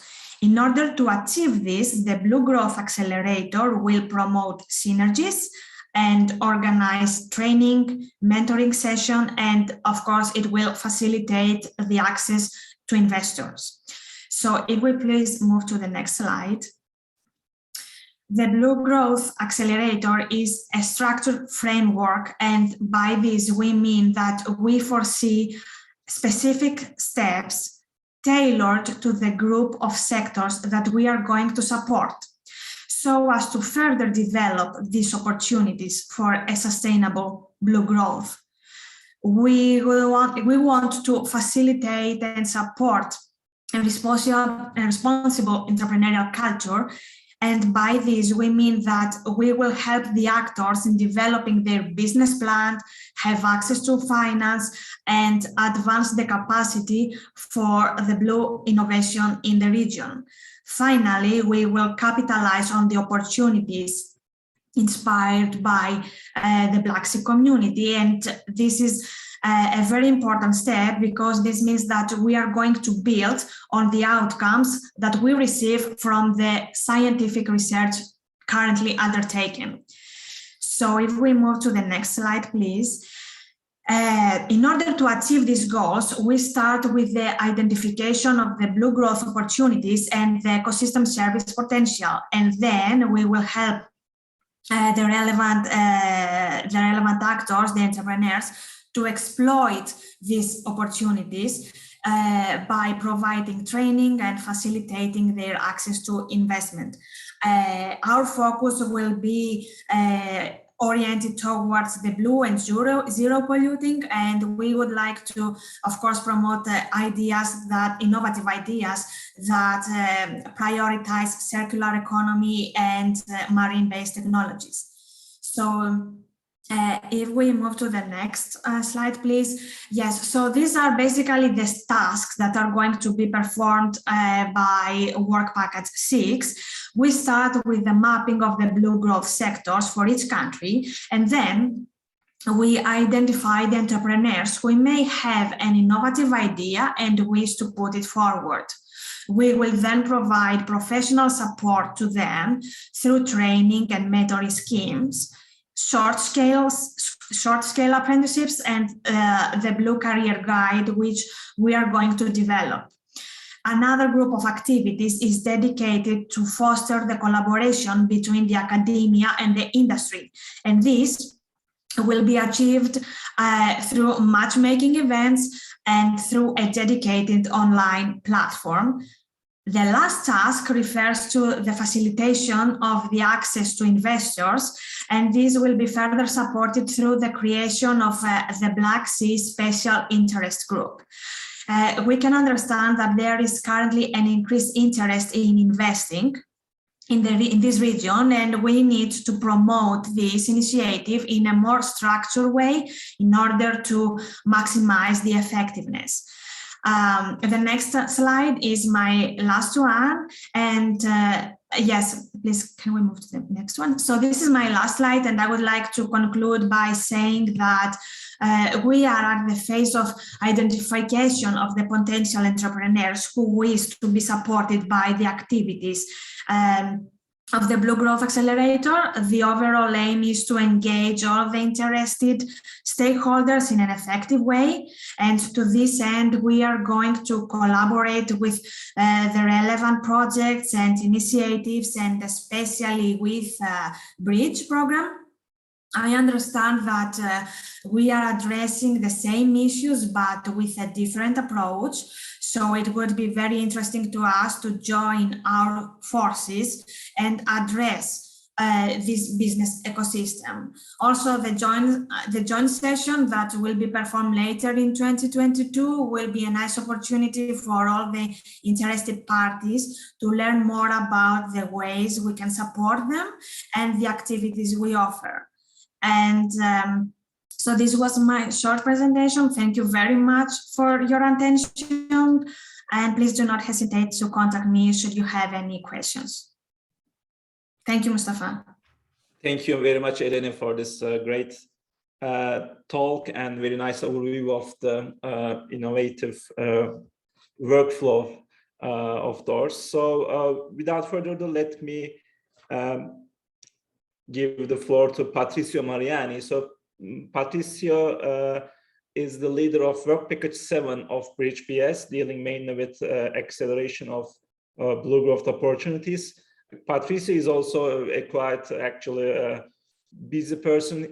He is the head of the observation technology group in DTU Aqua in Denmark, but very relevant role of his is he is the coordinator of the Mission Atlantic project of the Horizon 2020 program, which is in a way analogous to Bridge and DOORS. It's one of the projects responsible with the implementation of the Benem statement of the Atlantic countries, which is a little bit like the Bucharest Declaration of the Black Sea, which has kicked off all these processes and projects. So in that regard, we are very happy to have Patricio with us today. The floor is yours, Patricio. Thank you. Thank you very much, Mustafa, and thank you everyone. Thank you very much, everyone, actually, for this very interesting and inspiring meeting. And as Mustafa mentioned, I'm busy as everyone else, I suppose, and I'll try to keep this presentation of the activities that we have in Bridge very short. As mentioned before, Bridge is a project that has been funded within the same mechanism that was funded DOORS. And we have indeed overlapping activities in terms of accelerating mechanisms for innovation. So there is a need in the Black Sea, as we have seen before, and many have commented upon before, to foster initiatives for promoting innovative thinking in the Black Sea, especially in relation to sustainable management of marine ecosystems. The current situation, as mentioned before, is that the Black Sea remains still largely fragmented in terms of ecosystem for business.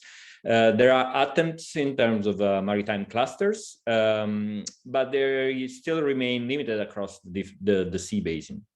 There is a lack of critical mass in terms of SMEs active in the maritime sector. And indeed, there is a need to support these SMEs and also these initiatives, these emerging initiatives, with mechanisms bridging between academia and private sector and support innovation. That was the main motivation, basically, to have in Bridge a dedicated work package, which is Work Package 7, to advance on some of these challenges. The Work Package 7 has many objectives, and maybe it's not so much interesting to go across them. It could be of interest actually to see more a kind of a helicopter view on the project, which has, let's say, 3 themes. One, which we called service dynamics, is where basically new science and research is developed in order to achieve an integrated ecosystem management for the Black Sea, with new technologies, new observations, new tools, new services, new models. These actually can generate, and has generated already before, new ideas that can be maybe scaled up to business opportunities. To do that, we have dedicated actions in what we call these teams of blue growth incubators, where we have different components. One component is really on new technologies. Another component is to engage at regional scale in what we call living labs. There are basically mini clusters, if you wish, where there is an exchange between academia and different type of stakeholders, at regional scale to identify common needs and challenges, and also maybe identify potential solutions that can then be scaled up in what is the Work Package 7 to promote and accelerate these ideas. So Work Package 7 is indeed about accelerating Industry 4.0 business models. And of course, we don't do this in isolation, but there is a consortium with several partners that are listed here that will contribute to this work package. Just to spend a few words about the specific activities in the work package, there is one component in where we try to organize this high-tech summit in the Black Sea. It's basically a forum that has many objectives. One is to expose ideas from the academia to the investors and funders and other type of stakeholders, including policymakers, but also the other way around, to come back or to identify needs in the society for where the research maybe should be focusing on. One other task is about developing business models, and this is tightly connected to the accelerator platform, because the identification of business models suitable is done with these living labs. But also, once we have identified business opportunities, we will refine these business models as one of the services that we will provide for the accelerator program. At the end of this experience that, of course, as mentioned also before by others, many of these accelerators are basically living within projects that last maybe 4 or 5 years. After that, they disappear. So we want to leave some legacy out of this, which is kind of giving not best practices, but our experience in running this model in the Black Sea, and identify maybe things that should be developed further, things that maybe should be revised, and also maybe opportunities for introducing these programs in a more stable form in the Black Sea. Just to spend very little time on specific information about the accelerator program, just the details of it. We want to focus on, I like this plot where we have business or ideas that are low ambition, not scalable on the bottom line of this slide here, or this panel, the upper panel there, or the one high ambition. So of course we want to focus on the one of the high ambition, and then we can distinguish if this high ambition have already a market, and they are already ideas that have been validated in the market, or the one that are not validated, they are type of new business models. So these are distinction between the startups and what we call open innovation. Open innovation, we think, is like ideas that can be developed in the academia, and maybe there is already a company that is could use directly that idea to develop further their business. In this sense, we will try actually to cover both with our accelerator program. Of course, we accelerate after that there is some ideas that maybe has been already tested in real conditions, and we want to boost this. And sometimes these introduce some sort of transformation in the market. Sometimes actually the idea is fails after a while. So we account for that as well in this program. A few details: we will actually open calls for attracting ideas. And of course, as I mentioned before, those ideas will be also kind of screened together with the living labs. We have criteria for selections with a set of points that are identified between the living labs, the participant in Work Package 7, and also to a specific panel that is called the accelerator panel that will be established in Bridge. After that, we will have two options. So going for an acceleration towards open innovation or an acceleration for startups. And of course, the common theme, apart the fact that we aim at targeting TRL 3 to 6 or above. And of course, all the activities and the new sectors that has been mentioned before, they are in focus and targeted by this accelerator program. A few words about the selection method. We have, of course, several criteria that have been selected so far and will be discussed later on with stakeholders. One key point is, I don't know if anyone has experience of that, is this KTH Innovation Readiness Level template that we think on using basically to score these ideas based on different indicators. So to understand where there is the potential, of course, and where there is also the need for support. And the support includes mentoring, training, business plan preparation, matchmaking with investors, post-program interaction, service acquisition. Of course, we don't have a lot of money for that, but we will try to use them in the best possible way. And I'll stop it here for now, and thanks everyone. Thank you very much, Patrice. A really nice overview of some of the new, actually, recent updates that we've developed. Yes, so before ending our workshop, we can spare a few minutes for burning questions. I see one hand from Katalin Cretu, please. If it's, of course, for our speakers, that would be better, or for panelists also, we can accept questions for them. Please, yes. Hi, my name is Katalin Cretu. I'm the area manager of Boskalis in Black Sea, Caspian Sea. So Black Sea is part of the area which I look after. And I have been listening since this morning to this beautiful session. But I do have to say that I do agree with Mr. Stanica, and also with another person called Frederick Harpers, who mentioned that there is a large need of projects in the Black Sea. We are lagging behind, and most of the reason why we're lagging behind is a lack of legislation and maybe also a common strategy for the Black Sea. I come from the economic side of the whole picture, and what my message or my experience in the Black Sea is that although we have a total number of 1,600 megawatts of offshore wind which are to be installed in the world, very few or timid projects are looked or implemented in the Black Sea. Reason for that, in Greece, in Romania, in Ukraine, in Turkey, is a lack of legislation, and this creates quite some struggle. Now, the Black Sea is not the backyard. Actually, I'm based in Romania, and for us it's quite important.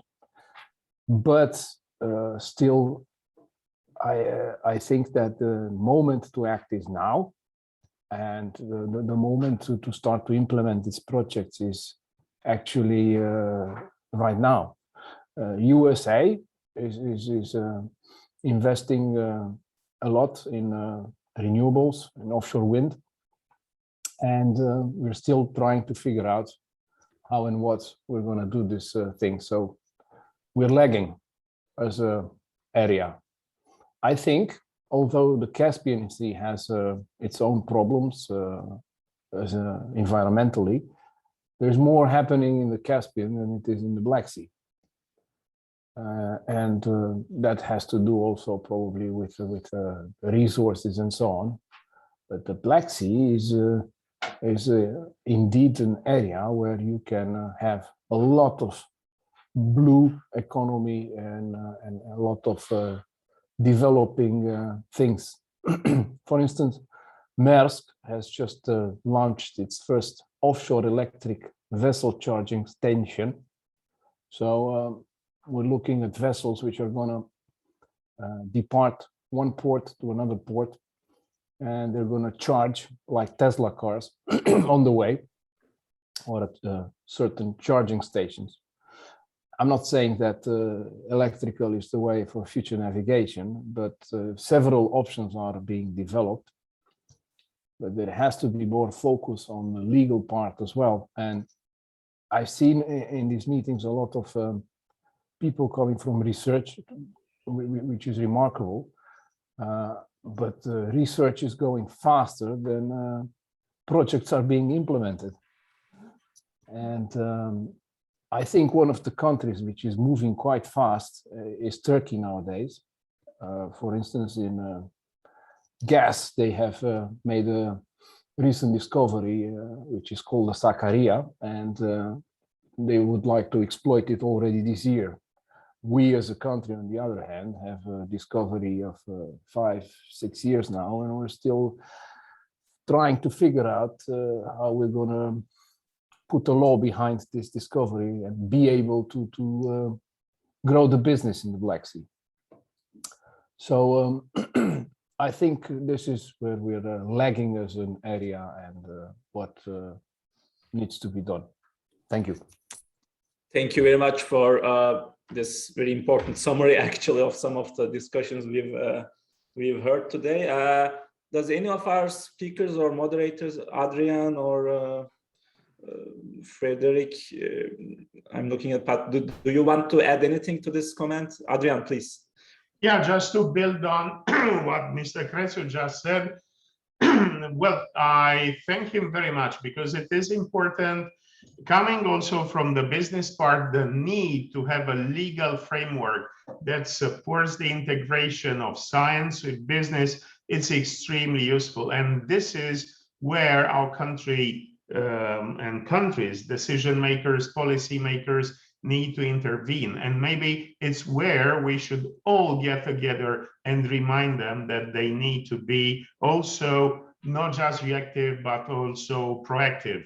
I thank Mr. Crețu for saying that research is going on very quick. I'd rather see the business catching up with us instead of ours standing a bit behind when waiting for the business to catch up. So let's move together in the proper direction. And I think this is, well, coming from business, it makes the point that were made, points that were made by the panelists before and everything. So science is not enough. We need a legal framework. We need a proper planning. We need political will. We need political will, legislation, cooperation to be coherent at the entire basin level. Thank you, Adrian. Any other contribution or question? If I may, Mustafa, Frederick, please. Please. So Adrian said everything, and I can only share my experience also in France. It's exactly the same. We are speaking about the developing offshore wind farms since more than 10 years or even more in France, and the first one will be set only in the next 2 years. Mainly, of course, for stakeholders discussion, endorsement on these things, but also based on legal issues. So we mustn't forget that national legal implementation is pivotal for business. And last but not least, but it's an evidence, we need stability in legal frame, stability in politics, to make the condition attractive for any business investors to go in one country and to develop the business. If there's it's part of a risk, they can take part of a risk, but if the risks are too much high, they will not go there. So it's good to secure, and it's on policy makers to make it stable for anyone. Thank you. Any other remarks or questions? Bernard, do you see any hands? Okay, we have some questions in the chat, but yeah, I see we are saving all the chat, by the way, and this will be shared with everyone. Yes, I think Jos from Doors and Alice from Bridge had this nice interaction. If you wish to just briefly summarize, Alice, you are also welcome. If you are still here, of course. But otherwise, okay. Then I guess we can just wrap up. Alice, yes, would you like to comment? Yeah, please. Sure, if you want. Yeah, hi everyone, I'm Alice Guitar from Bridge Project.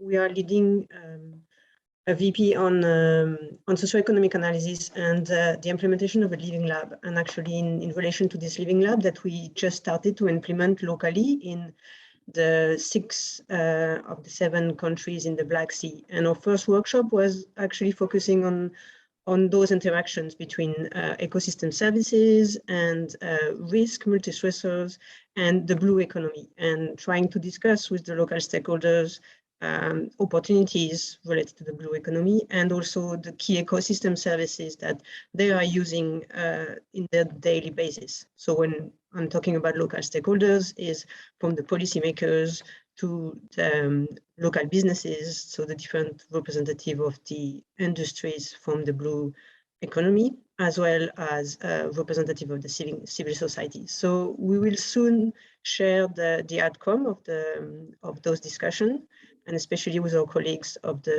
DOORS project to move on and support also the innovations from Bridge and DOORS for the Black Sea. Thank you.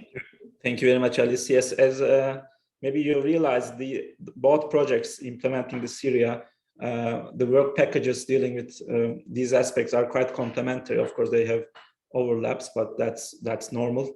DOORS has a lot of focus on a holistic attempt to capacity building, really to really accelerate the candidate innovators in that regard, while Bridge will take the approach more, will identify specific services that support certain sectors and try to accelerate some selected candidates, which will help in developing innovation to tackle with those stressors, for example. But of course, as the projects advance, these complementarities will be much better produce synergies. So yes, with this, let's wrap up. We are already half an hour late, but thank you for sticking with us. I'll just make a few words about what's next.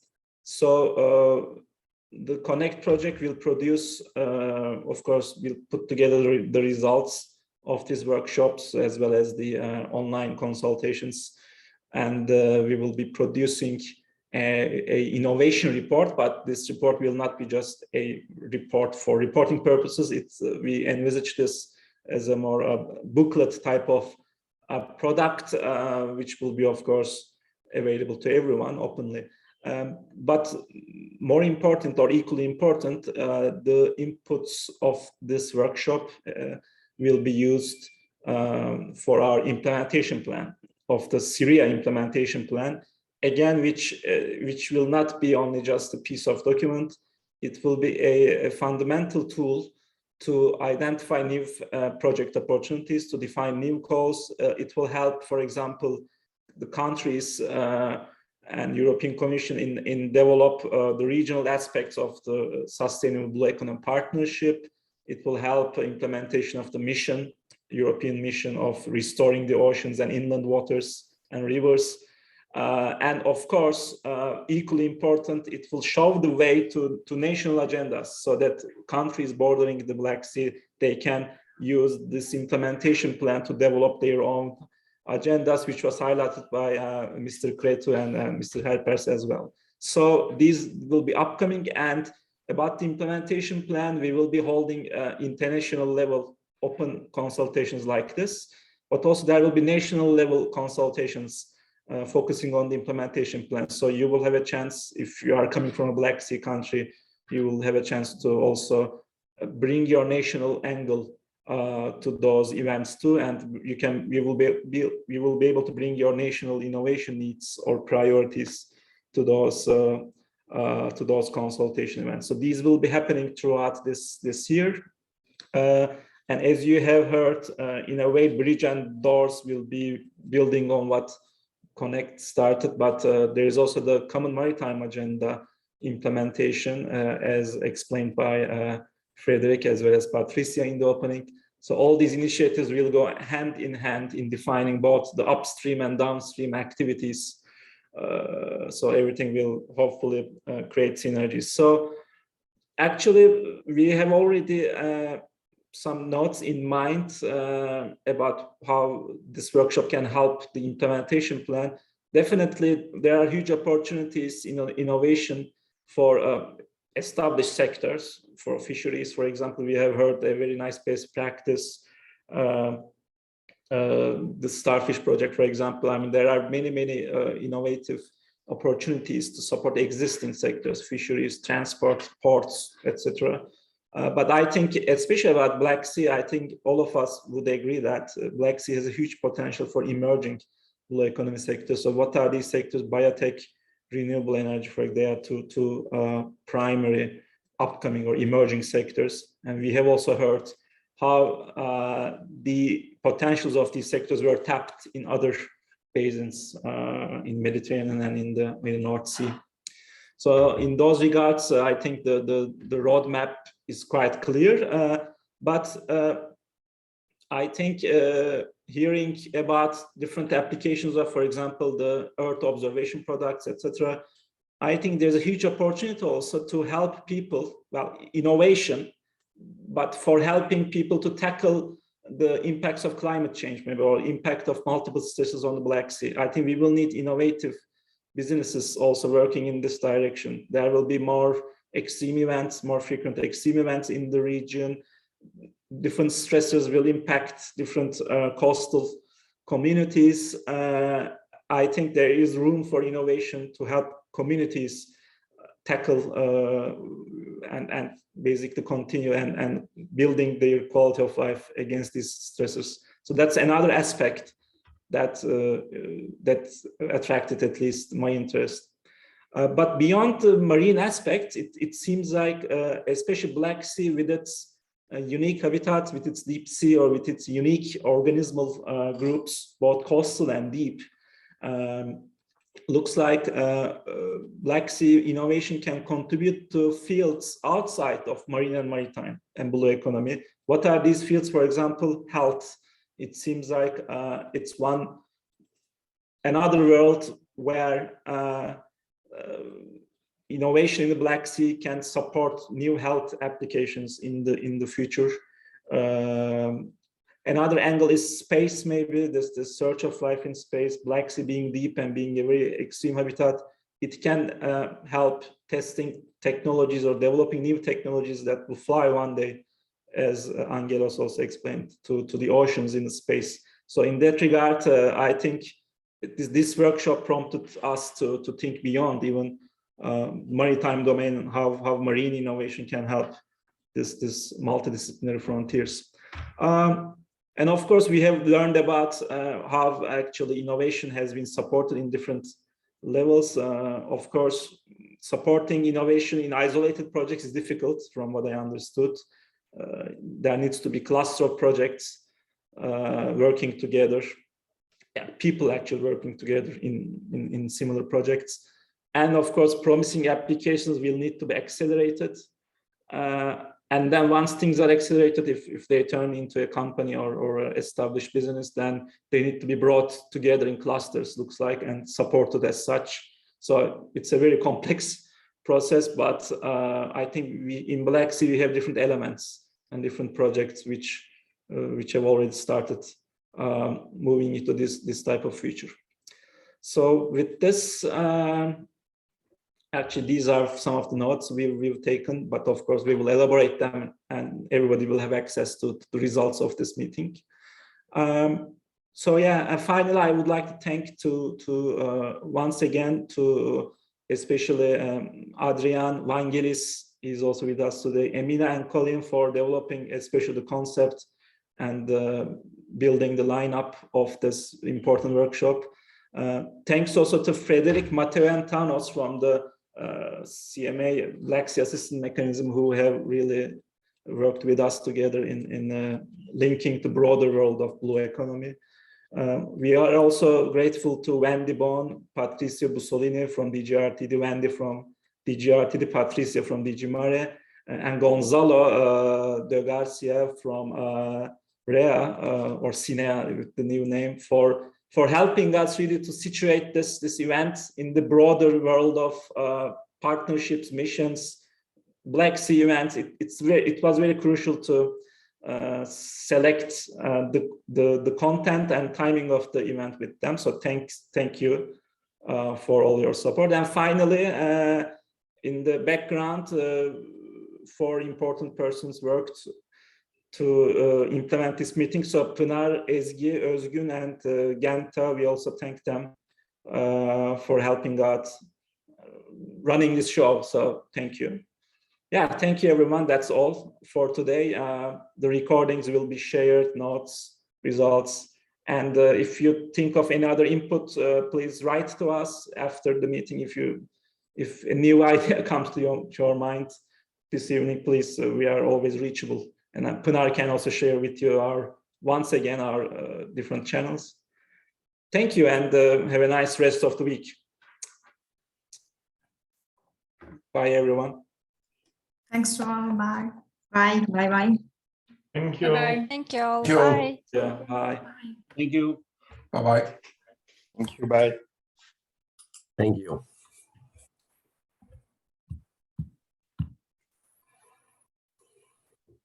Bye. Thank you. Thank you. Bye.